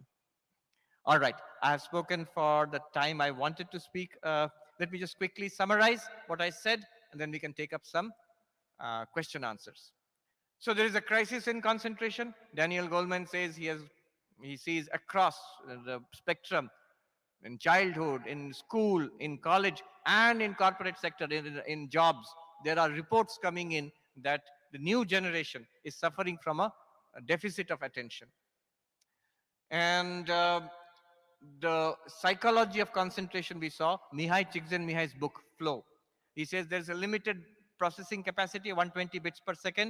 As much of that we can focus, that is concentration.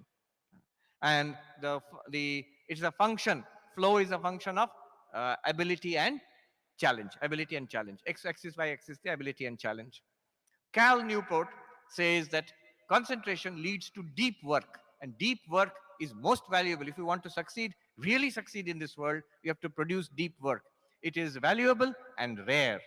Valuable because the new economy makes, even if you give a superior product, book, classroom, gan, jai korun, if it's slightly better than others, all attention will be focused on you. And it is rare. Why rare? Because of all this distraction everywhere, people are not producing deep work. Earlier they were doing more deep work.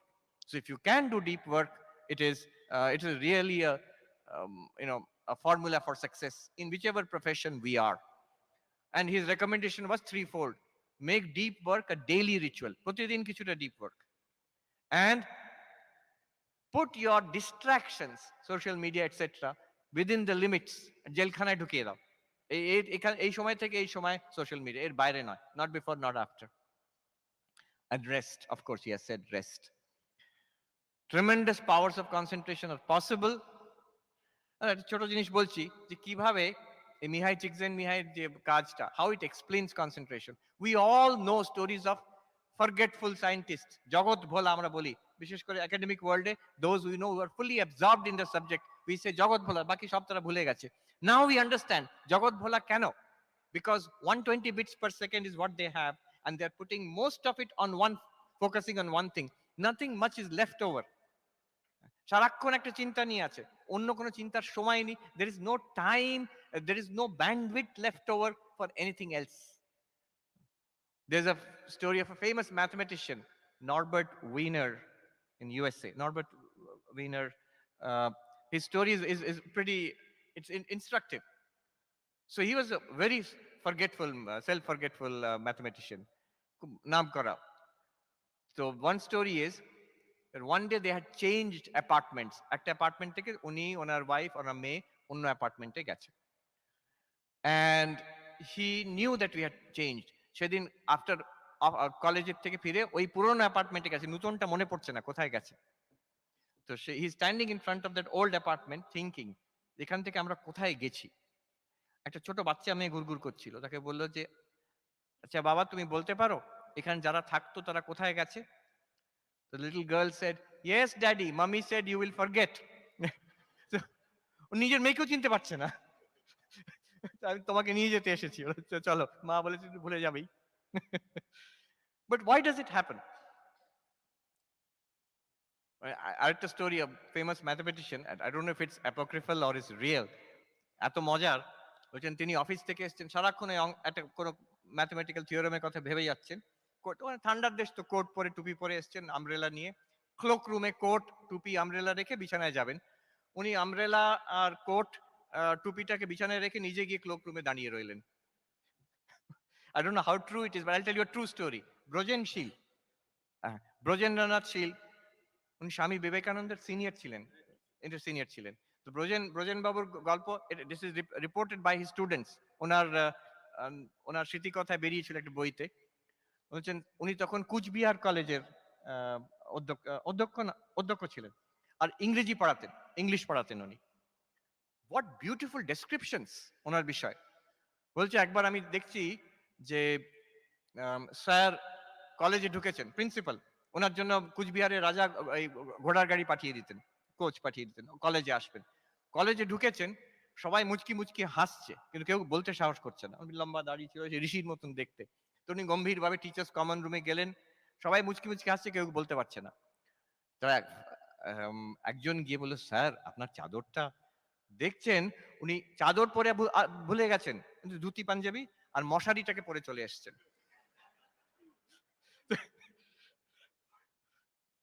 আরেকটা ঘটনা ওনারই ছাত্র লিখেছেন, so interesting. হচ্ছে সকালবেলা আমি হাঁটতে বেরিয়েছি, আমার সেদিন পরীক্ষা, আমি ভোরবেলা উঠেছি, হাঁটছি, তো স্যারের বড় বাড়ি কুচবিহারের মহারাজা দিয়েছেন, সে বাড়ির দেখলাম যে দরজাতে ল্যাম্প বসানো আছে, সেইখানে স্যার দাঁড়িয়ে আছেন। সেই যে আগে গতকাল যে ড্রেস পরেছিলেন, ওই ফর্মাল ড্রেস, ধুতি পাঞ্জাবি শল পরা, ওইখানে চুপ করে দাঁড়িয়ে আছে। তাহলে কিছু দুর্ঘটনা হলো, এত ভোরবেলা দাঁড়িয়ে আছেন ওখানে একা, কেউ নেই, উনি ছুটে গেছেন। বলছেন, স্যার কিছু হয়েছে, কিছু অসুবিধা হয়েছে? বলছেন যে যেন ঘোর কাটলো একটা। উনি চমকে উঠে বলছেন, ও না না না, nothing wrong my boy, when I came home this packet of books had arrived. সে অ্যামাজনের কত আগে বইয়ের প্যাকেট, মাঝে মাঝে মোটা মোটা বইয়ের প্যাকেট বিদেশ থেকে আসতো ওনার জন্য। this packet of books had arrived, দরজার বাইরে ছিল, আমি ওখানে খুলে বইটা বার করে, ওনার এত ইন্টারেস্টিং লাগছে, পড়তে আরম্ভ করেছেন, ওইখানে ল্যাম্প আছে বলে সারা রাত দাঁড়িয়ে দাঁড়িয়ে পড়ে গেছেন, ওখানে সকাল হয়ে গেছে। সো দিস ইজ, কেন এটা হয়? এই ফোকাস থাকলে জগৎ ভোলা automatically, it's necessary, it's inevitable. 120 beats per second, আমি 80 90 100 বিটস যদি ওই বইটাতে দিয়ে দিলাম, কত সময় যাচ্ছে, কোথায় আছি, এভরিথিং ইউ উইল ফরগেট। আমার শরীর, আমার ক্লান্তি আসছে কিনা, you will forget that also. and that we have seen many academician, অনেক মহারাজদের ক্ষেত্রে আমি দেখেছি, তন্ময় হয়ে গেলে। আচ্ছা, এটা কি ক্লান্তিকর নয়? এটা কি বোরিং নয়? Not at all. আমি একবার আইআইটি, তখন আমেরিকা যাওয়ার আগে আইআইটি কানপুরে আমি লাইব্রেরিতে বসে থাকতাম, one of the best IIT, or maybe the best IIT in our country. লাইব্রেরিতে বসে দেখতাম ছেলেমেয়েরা কি করে পড়ছে। ওরা, আমি দেখছি সকালবেলা আমি গিয়ে বসছি, ছেলেগুলো বসে আছে ওখানে পড়ছে, আমি একটু গেলাম, স্নান টান করে খেটে এসে বসলাম, সেই একই ছেলে মেয়েগুলো ওখানে একই জায়গায় বসে পড়ে যাচ্ছে 7-8 ঘন্টা।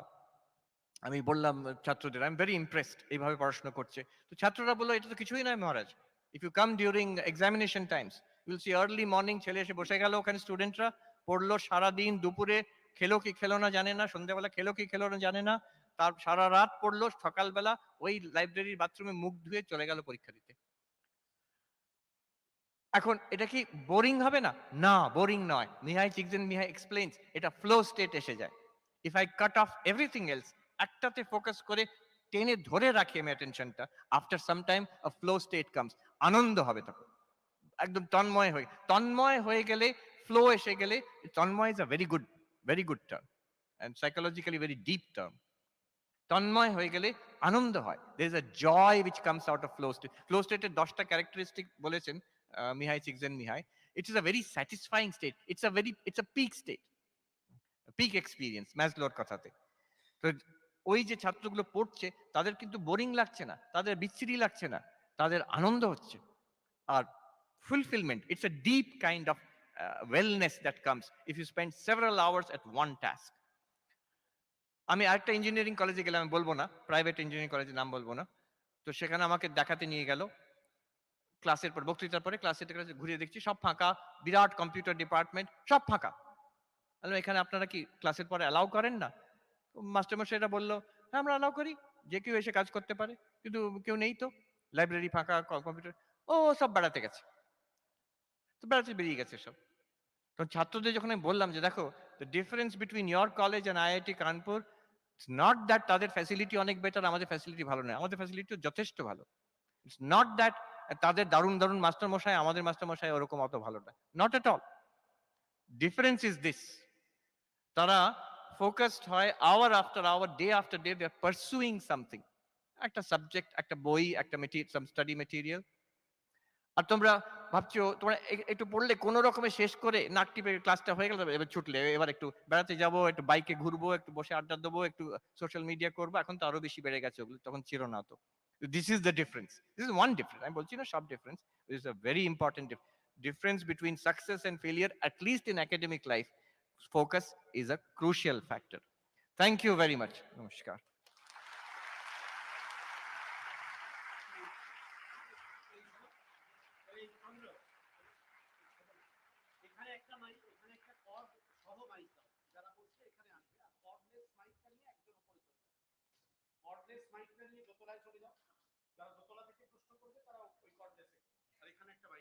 এখানে মাইক দিলে you can just line up in a queue. হ্যাঁ, you can line up in a queue.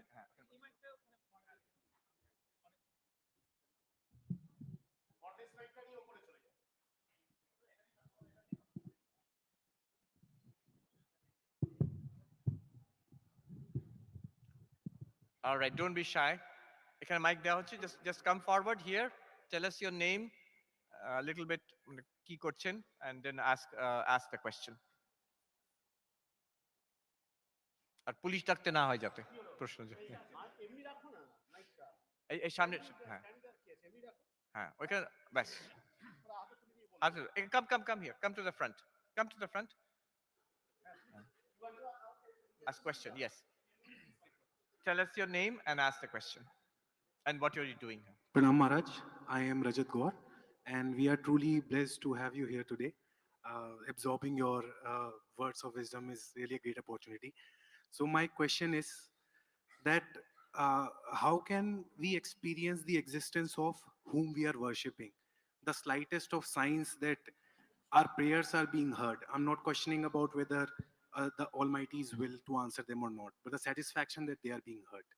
So that was my question. Question is that how can we experience the existence of whom we are worshipping, whether yes. the God In the beginning I said it's not a Vedanta talk, it's a talk on concentration or focus. But let me answer the question in brief.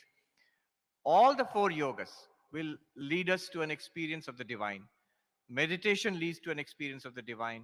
Devotion, firm faith, bhakti, that leads to an experience of the divine. Then jnana, an inquiry into who am I, that leads to an experiential understanding of the divine. And karma also, spiritualizing our action, that also leads to an experience of the divine. So answer to your question is the 4 yogas, jnana yoga, bhakti yoga, raja yoga and karma yoga, all are methodologies, are pathways to experiencing the divine, the existence of the divine. Thank you. Ashwin, please come.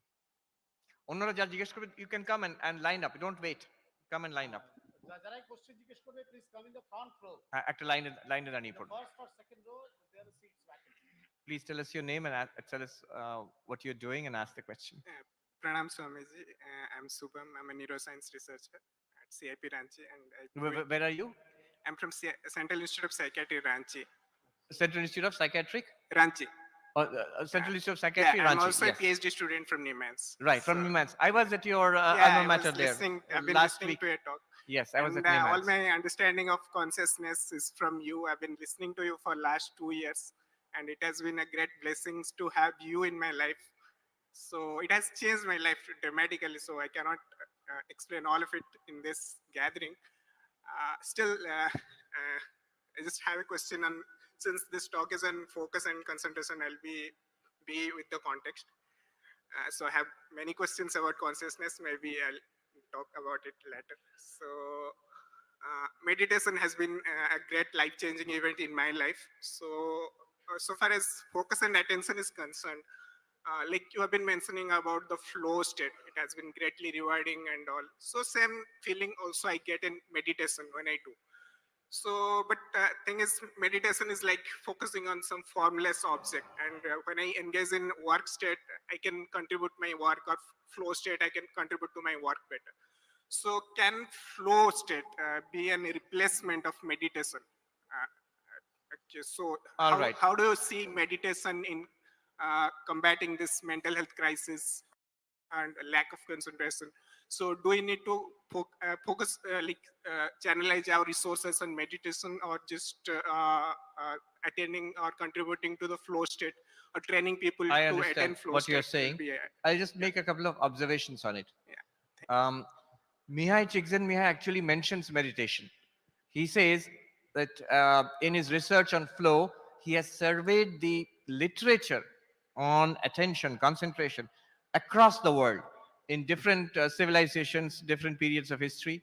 And he says the best manual on flow is, he says, there's an ancient Indian text called the Patanjali Yoga Sutras.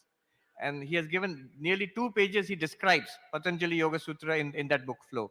And he said, this is the most sophisticated development of training of attention. But he also notices, he also remarks there that it is difficult to take meditation up to the level of flow. To attain flow in meditation is difficult because in meditation, you are shutting out the external world. In meditation, you're quietening the body. In meditation, you're reducing sensory functions, taking attention away from sensory inputs. Then you are reducing the activity of the mind also, focusing on one thing. You're dealing with attention itself, bare attention, without the help of the body or the external world. That's why it's a little difficult to control at that level. That's why in Patanjali Yoga Sutras also you will see meditation, dhyana, is the 7th limb of 8 limbs of Ashtanga Yoga. Yama, Niyama, Asana, Pranayama, Pratyahara, Dharana, Dhyana. Dharana is ekagrata or focus. That translates into meditation. So focus to meditation is equal to focus to flow. Meditation means flow is already achieved and you are holding on, and that too internally without externally playing badminton or anything like that. So it is not easy. However, it is very conducive to flow. In fact, flow and meditation, flow should be there in meditation. Otherwise, it's not meditation. It becomes dharana then, a struggle. Is it helpful for mental health? Yes, certainly. But you are doing psychiatry, you know that always it need not be helpful, especially those who are mentally a little, I will not say ill, mentally distressed. For them, meditation sometimes may be harmful. It may be better to be engaged in work or in social interaction, some engagement with society. One psychiatrist here, Dr. Uday Raichaudhuri, he mentioned in a conference, he was saying that these models of human excellence, see, one example he gave was Stephen Hawking, his devastated body, sitting on a wheelchair, but his mind is absolutely active. So even in that circumstance of deeply poor health, in that also he can achieve excellence through mind. And just another case, just the opposite. He gave the example of John Nash. A Beautiful Mind movie was made. He was actually at Princeton, where I mentioned, and he died recently, just a few years back. Unfortunately, the car crash. But mentally ill, deeply schizophrenic, and yet he attained excellence. So mental problems, physical problems, both, even if they are there, one through the practice of concentration, flow, absorption in something, one can inevitably achieve great things. So that is possible. Thank you. Thank you. Thank you, sir. ওপরে একটা প্রশ্ন জবাব দিই। আচ্ছা উপরে, yes, the first floor. One question to first floor. There are two questions from the first floor. Tell us your name and what you are studying. Greetings, Maharaj. I am Anamitra Chaudhuri. I am studying chemistry honors in Vidyamandira. Maharaj, you told us so many things about how to focus our minds.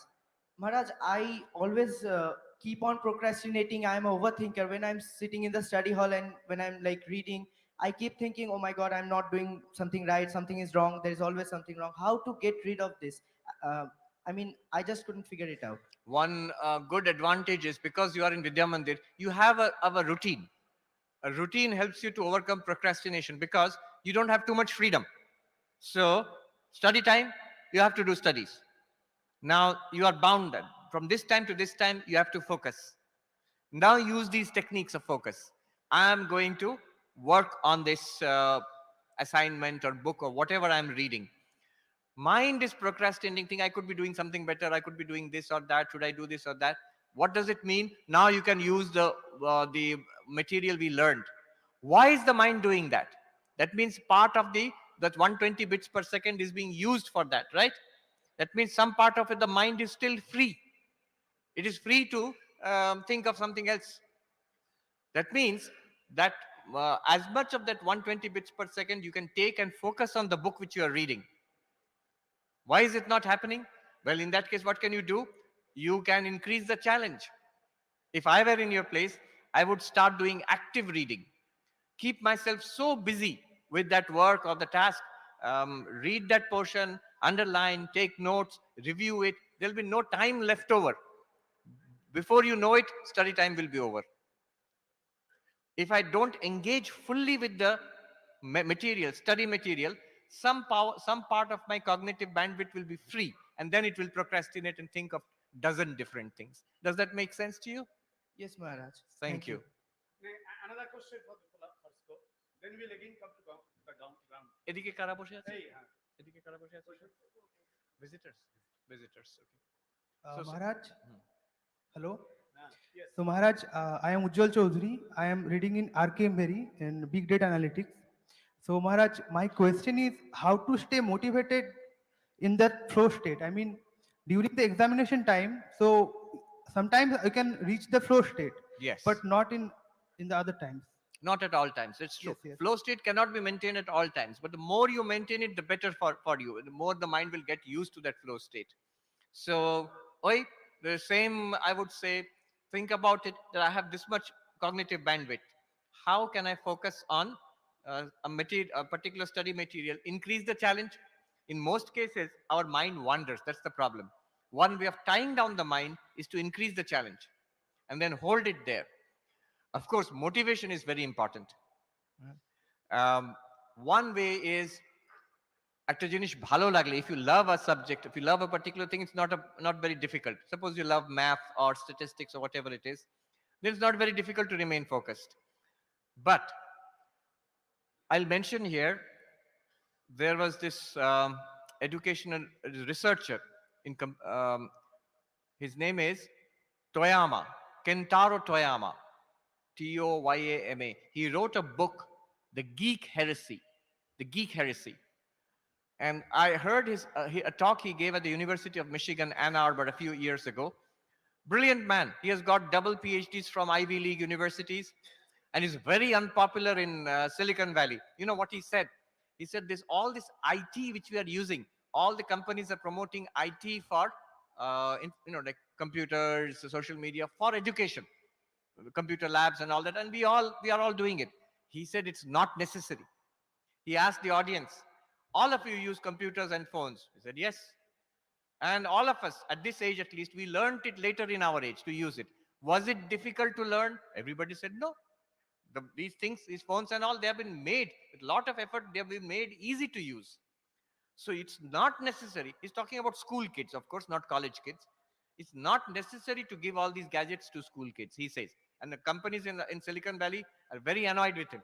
Yeah. That's why he wrote this book, Geek Heresy. The geek heresy means that this whole hard selling of IT technology for education for children, he says not necessary. Then what is necessary? It's an answer to your question. He said, in my observation of school children, he had worked in India for some time also. In observation of school children in India and observation of school children in the United States, I found what is key for success in school education, he says, is a work ethic. Not even motivation, not even love for the subject. Because love for the subject, a person may not have love for all subjects. Very difficult. A person may have love for one subject. And in one subject also, there will be only some areas you like. Other areas you may not like. So what will sustain you, what will guarantee success in academics is a work ethic. Work ethic means the study which I am doing, the books which I am reading, the assignments which I turn in, the work which I do, I will do it to a high level of excellence, because that's who I am. My level of, my standards of work are at that level. I will not go below that level. So I asked him that, then how do you teach this to children? And he laughed. He's a Japanese American. He laughed and he said, I have got two kids and I wish I knew the answer to that question. I don't know the answer to that question, but that is He says that is definitely the key. So you have to make a work ethic for yourself, that I will not compromise on my work. That is more important than motivation. Motivation may or may not be there sometimes. Okay, thank you. Pranam Maharaj, I am Moni Shankar Bag, currently doing my joint MTech PhD at IIT KGP. Yes.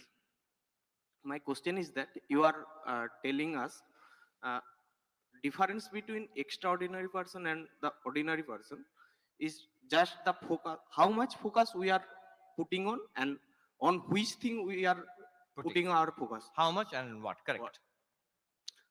Now my question is that sometime I feel it's my own life that I am studying all days, and every time I thought I can achieve my or I can putting my effort more than what I am putting now or currently. Now, at the same time, this thought come in my mind: if I uh, go out and play sometime, little bit, half an hour or 1 hour, I can give more power on my study. So what should I do on that particular time? Oh, go out and play. Cal Newport, did you not hear that? What he said? He said that break is important for concentration. So continuous work, and if you keep on adding more work hours, then the payoff from that, it's a steeply declining curve. So you must refresh yourself, because the kind of work that you people do in IITs and top level educational and research institutes, you work very hard. So you must give a little break. And all companies, I've seen nowadays is a new thing. Of course, all of you, we are working in IT, and all those who have seen, they know it's very common. But for us, it's very new. The Google, Facebook, Oracle, those headquarters, they look like very relaxed, bright colors, nice food, places for sleeping. What they have decided is they will make the office as comfortable as possible, so that you don't want to go back, then you'll work more, and so they can get more out of you. But that means you need comfort, you need some relaxation, you need some breaks. Otherwise, hard work is not possible. So that depends on where you are. If life is mostly full of breaks, then I will say no, focus more. And life is too hard, you're working too hard, you need breaks. Thank you. Tell us your name and what you're doing. Pranam Maharaj. I am Sagnika Sahu. Now I am serving as assistant professor in Department of B.Ed Vijay Krishna Girls College, Howrah. It's like listening to you directly, like dreams come true for me.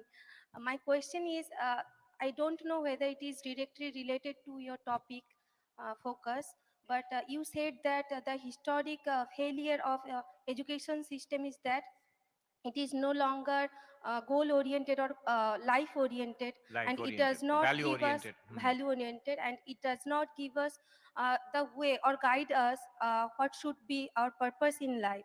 So as a teacher educator, what should be my role so that I can make it life oriented? Or how we can mold the education system so that it can be more life oriented? Right. Swami Vivekananda gave 3 tests of truth. I'll tell you that. 3 tests of truth. If something is true, how do we know? And true means not in a logical sense or mathematical sense, for our life. What is real, what is good, what is valuable, what is true. So he says, anything that makes you strong, that is truth. Anything that makes you weak, you reject it as poison. First test, strength. Does it give you strength or not? Strength means physical, emotional, mental, intellectual, moral, spiritual strength. All at all levels. Second is, he says that that which makes us selfless is true. He says unselfish. He uses the word unselfish. That which makes you selfish is false. So reject that which is selfish. Promote that which is unselfish, selflessness. Third, he says that which brings us together, unity, that is true. That which tends to divide us, that is false. So, test of truth is strength, it is selflessness, it is unity. Anything that promotes weakness, that leads to selfishness, that leads to disunity, that should be rejected. Now, these are some values by which you can guide people. It does not have to be any particular religion or any. We cannot and we should not also in a secular institution. But I am reminded Dr. Radhakrishnan, how beautifully he mentioned in that section in University Education Commission, that he's saying the Constitution of India does not prevent us from an academic study of religion, nor does it even prevent us from teaching the universal broad values which are found in all the religions. And he says this should be taught. উনি তো সিলেবাসও করিয়ে দিয়েছিলেন, first year, second year, third year করে সিলেবাসও করে দিয়েছিলেন. So religion used to give us these values, but we can take those values from religion and make it part of the teaching in education without any focus on a particular religion.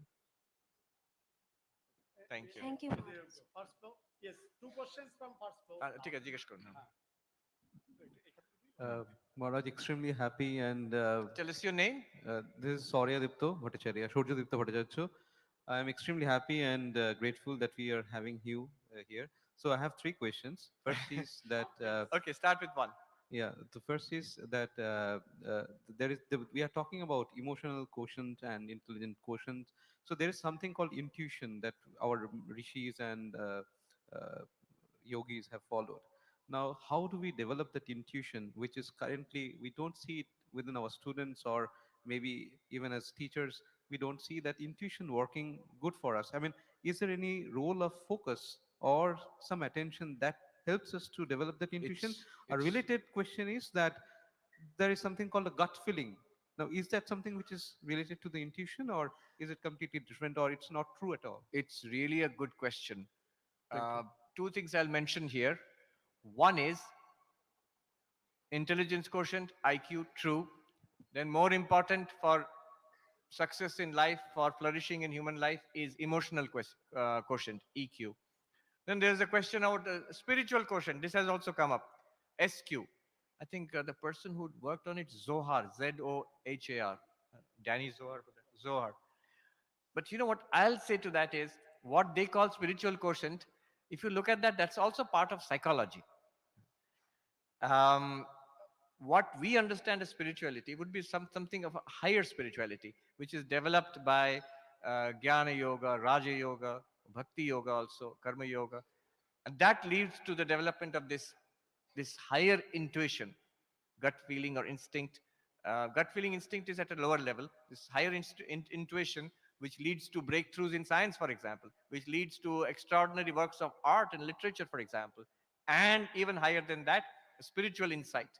This can be developed by these yogas. It's something a little higher than that's so-called spiritual quotient.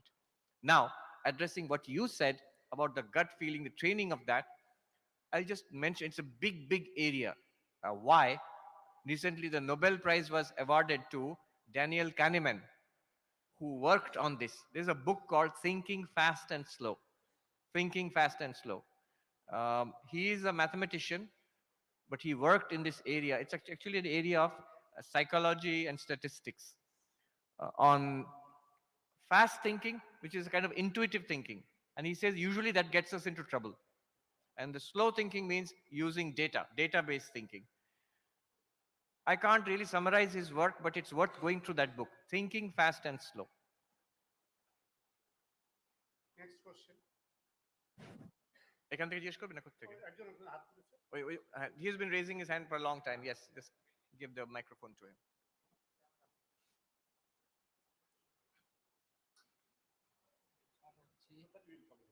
I will be.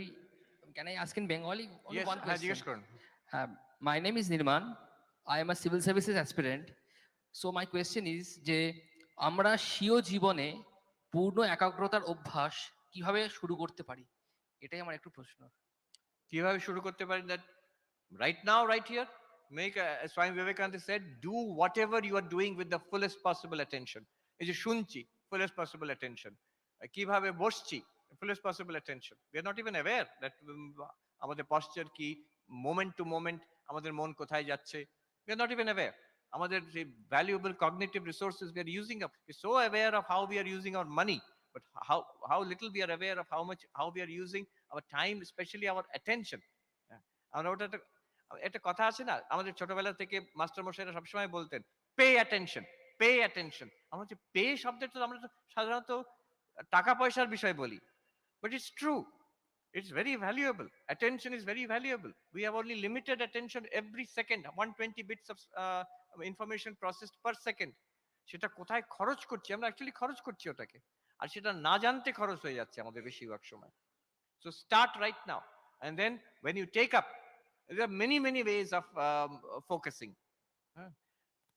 One important thing is to cut out everything else. যখন আমি focus করব, যে বলে আমি shut down the social media, phone, just shut it down. আমি দেখবো না তাও না, জাস্ট শাট ইট ডাউন।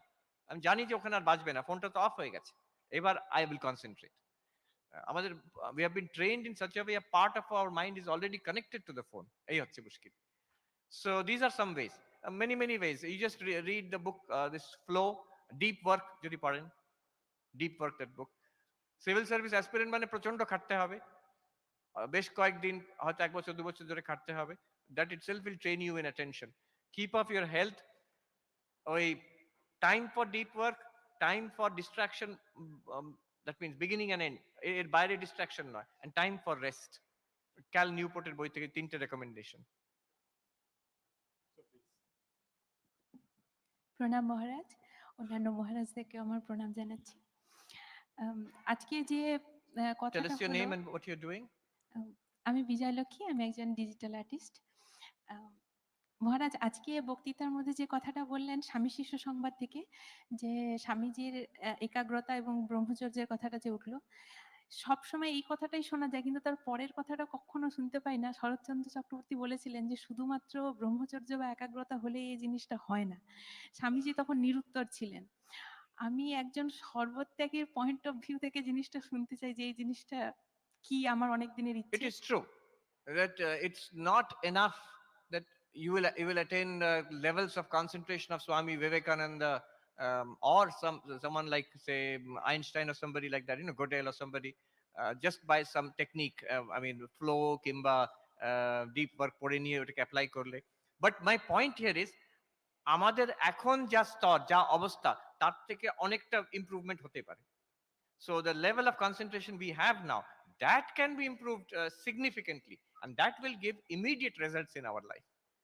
আমি হয়তো বিবেকানন্দের মতন করতে পারি না, এমনকি আমি ইলন মাস্কের মতন হয়তো আমি পুরো এনসাইক্লোপিডিয়া ব্রিটানিকা পড়ে দিতে পারি না। হ্যাঁ, হয়তো আমাদের সেই বয়সও নেই এখন, ছোটবেলায় যে উৎসাহ ছিল। কিন্তু এখন এই মুহূর্তে আমার যা লেভেল অফ কনসেন্ট্রেশন, তার থেকে definitely I can improve. Effort দিলেই ইমপ্রুভ করে যাবে।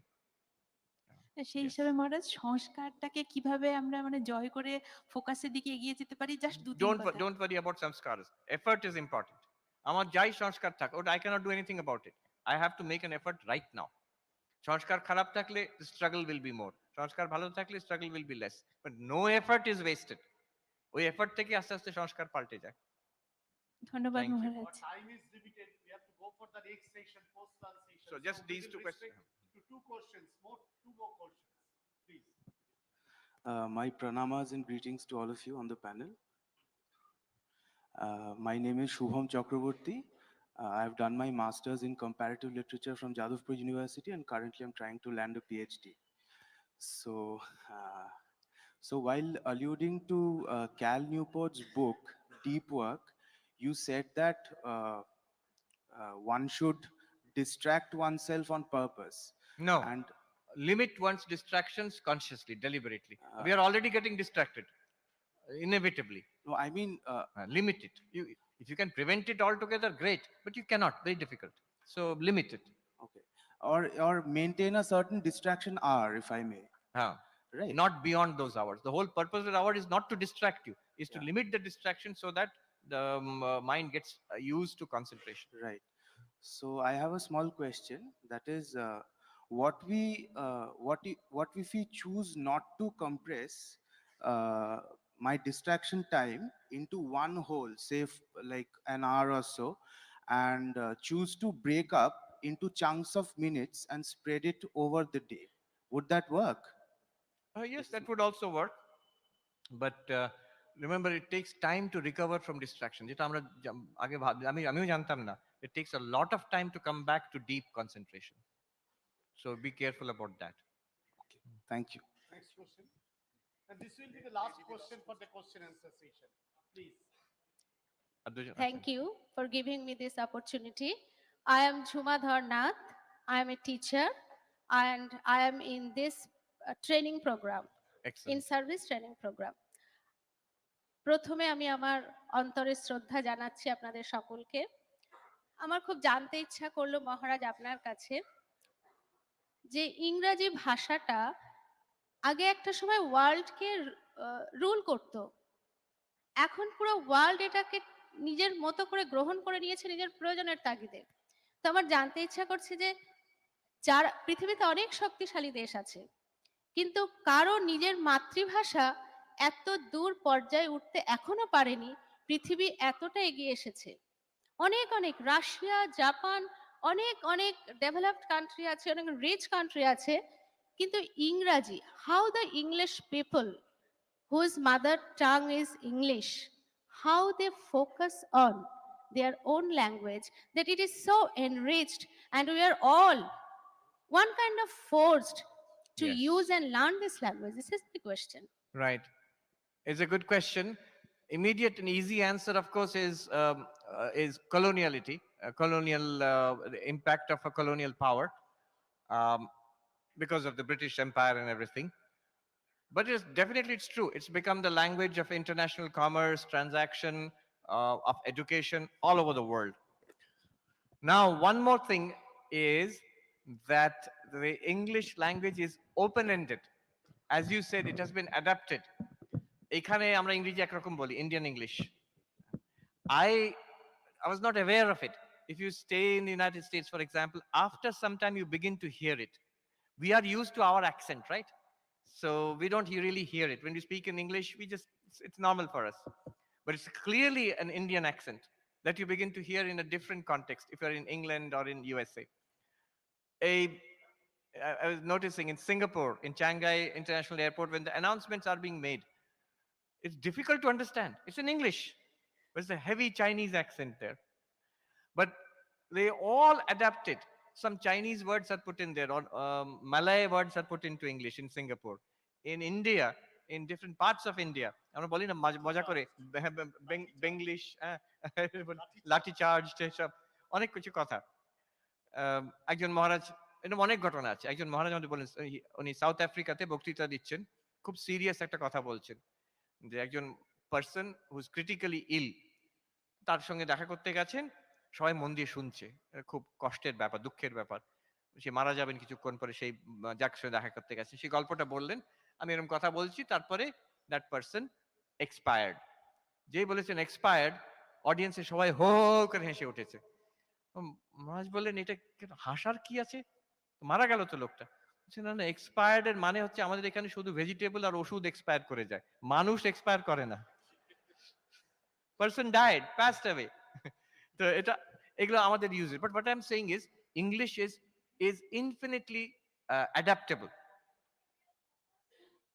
ফোকাস ওদের অতটা ফোকাস নয়, যেমন ফোকাসের তফাৎটা বলছি, English dictionary and French dictionary আপনি যদি কম্পেয়ার করেন, English dictionary is always open. Every year they're revising and they're adding new words which are being supplied by the whole world is supplying those words. Some are from English itself, new coinages, especially from USA, or from different languages, and they are being included in the Oxford English Dictionary. French, just the opposite. There's a whole committee to maintain the purity of the French language. কোন জিনিস নেওয়া হবে না, বাদ দেওয়া হবে, এটা French নয়, এটা পিওর ফ্রেঞ্চ নয়, এইভাবে the language becomes, it's pure but very limited. So this is one power of English, which allows it to be spread all over the world and adapted for use. About language, let me just say one thing. I just want to add this. The importance are not of English but mother tongue. There is this professor of mathematics, he is a professor of mathematics in Oxford University. নামটা ভুলে যাচ্ছি এক্ষুনি। Anyway, Jewish ভদ্রলোক। তো উনি আমাকে বললেন, he is a successor to Richard Dawkins. Richard Dawkins একটা post for the advancement of science, British government post. Richard Dawkins was a biologist. A bhadralok, Oxford mathematician, he has come into that post now. And Richard Dawkins was completely against religion. This person said, I'm taking a different approach, a conciliatory approach to religion. তো কথা হতে হতে উনি বললেন যে আপনি জানেন when Israel was founded, the country, Hebrew had been basically a dead language for a long time. So when it was founded, 1948, they took a decision, আমাদের language Hebrew, we have to promote it. KG to PG, সব কিছু হিব্রুতে হবে। And he was saying, overnight, সবাই বলছে আরে কি করে হবে, সারা পৃথিবীর টেক্সট বুক বই টই সব তো বিভিন্ন ল্যাঙ্গুয়েজে, ইংলিশে আছে বেশিরভাগ, একটা ল্যাঙ্গুয়েজে কেউ জানেও না, আমরাই জানি না, আমরাই ব্যবহার করি না। They said overnight, উনি ম্যাথমেটিক্স দিকটা বলছেন, overnight mathematicians, professors had to sit and coin terms in Hebrew for advanced mathematics, and this was done in every subject. And from that time onwards, KG to PG, everything is done in Hebrew, Israeli. Now he says, has Israel suffered academically for that? No. Tel Aviv University, এগুলো সব হচ্ছে পৃথিবীর বিখ্যাত university. They have got Nobel prizes, মানে একদম maximum Nobel prizes হয়তো Jewish community, সবাই Israeli নয়, আমেরিকান আছে।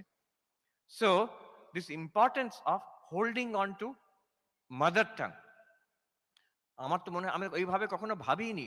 That comes from lack of confidence in ourselves. আমাকে যদি আগে কেউ বলতো এই কথা, আমি নিজেই ভেবে দেখেছি, আমি ছোটবেলায় ইকোনমিক্স পড়েছি, যদি তখন বলতো যে বাংলাতে কি উড়িয়াতে ইকোনমিক্স পড়া হবে, আমিই তো হাসতাম, কি করে, সব ভালো ভালো বই ইংরেজিতে লেখা, বাংলাতে উড়িয়াতে কি করে হবে, ট্রান্সলেট করলেও অখাদ্য হবে। No, that is not the way to development. নিজের পায়ে দাঁড়াতে গেলে, ইভেন এডুকেশনালি টু সাকসিড, বসুন, educationally to succeed, mother tongue, the importance of mother tongue, we really have not considered it. এইটুকু জাস্ট বলতে চাইছি ল্যাঙ্গুয়েজের ব্যাপারে।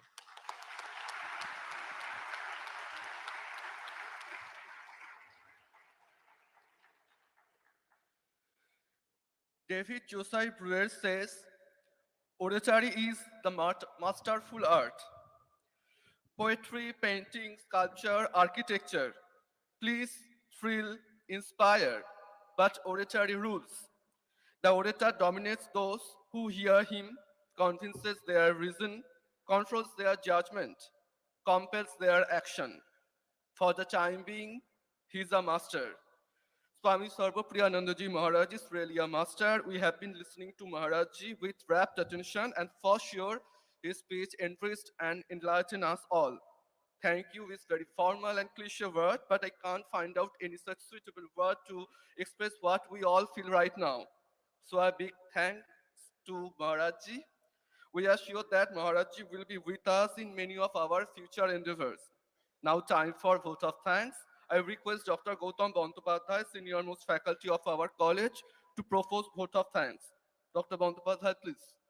Just one স্যার একটা কথা বলে দিই, I just remembered the name of that mathematician, Marcus du Sautoy.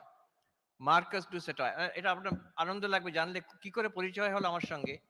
বাহামাজে একটা আশ্রমে আমি বেদান্তের লেকচার দিচ্ছি, দৃগ্দৃশ্য বিবেক, এই ভদ্রলোক সারাক্ষণ সামনের রোতে বসে থাকতেন, তারপরে খুব গভীর প্রশ্ন করতেন, তারপরে জানলাম উনি অক্সফোর্ডের ম্যাথমেটিক্সের professor, Marcus du Sautoy. And he says, আমি আমার আগে রিচার্ড ডকিন্স রিলিজিয়নকে আক্রমণ করেই গেছেন, he is also an atheist, কিন্তু আমি রিলিজিয়নকে বুঝতে চাই, আর আমি চাই যে যারা religious people they should also take a scientific spirit, এই দুটো আমাদের ডায়ালগ হোক।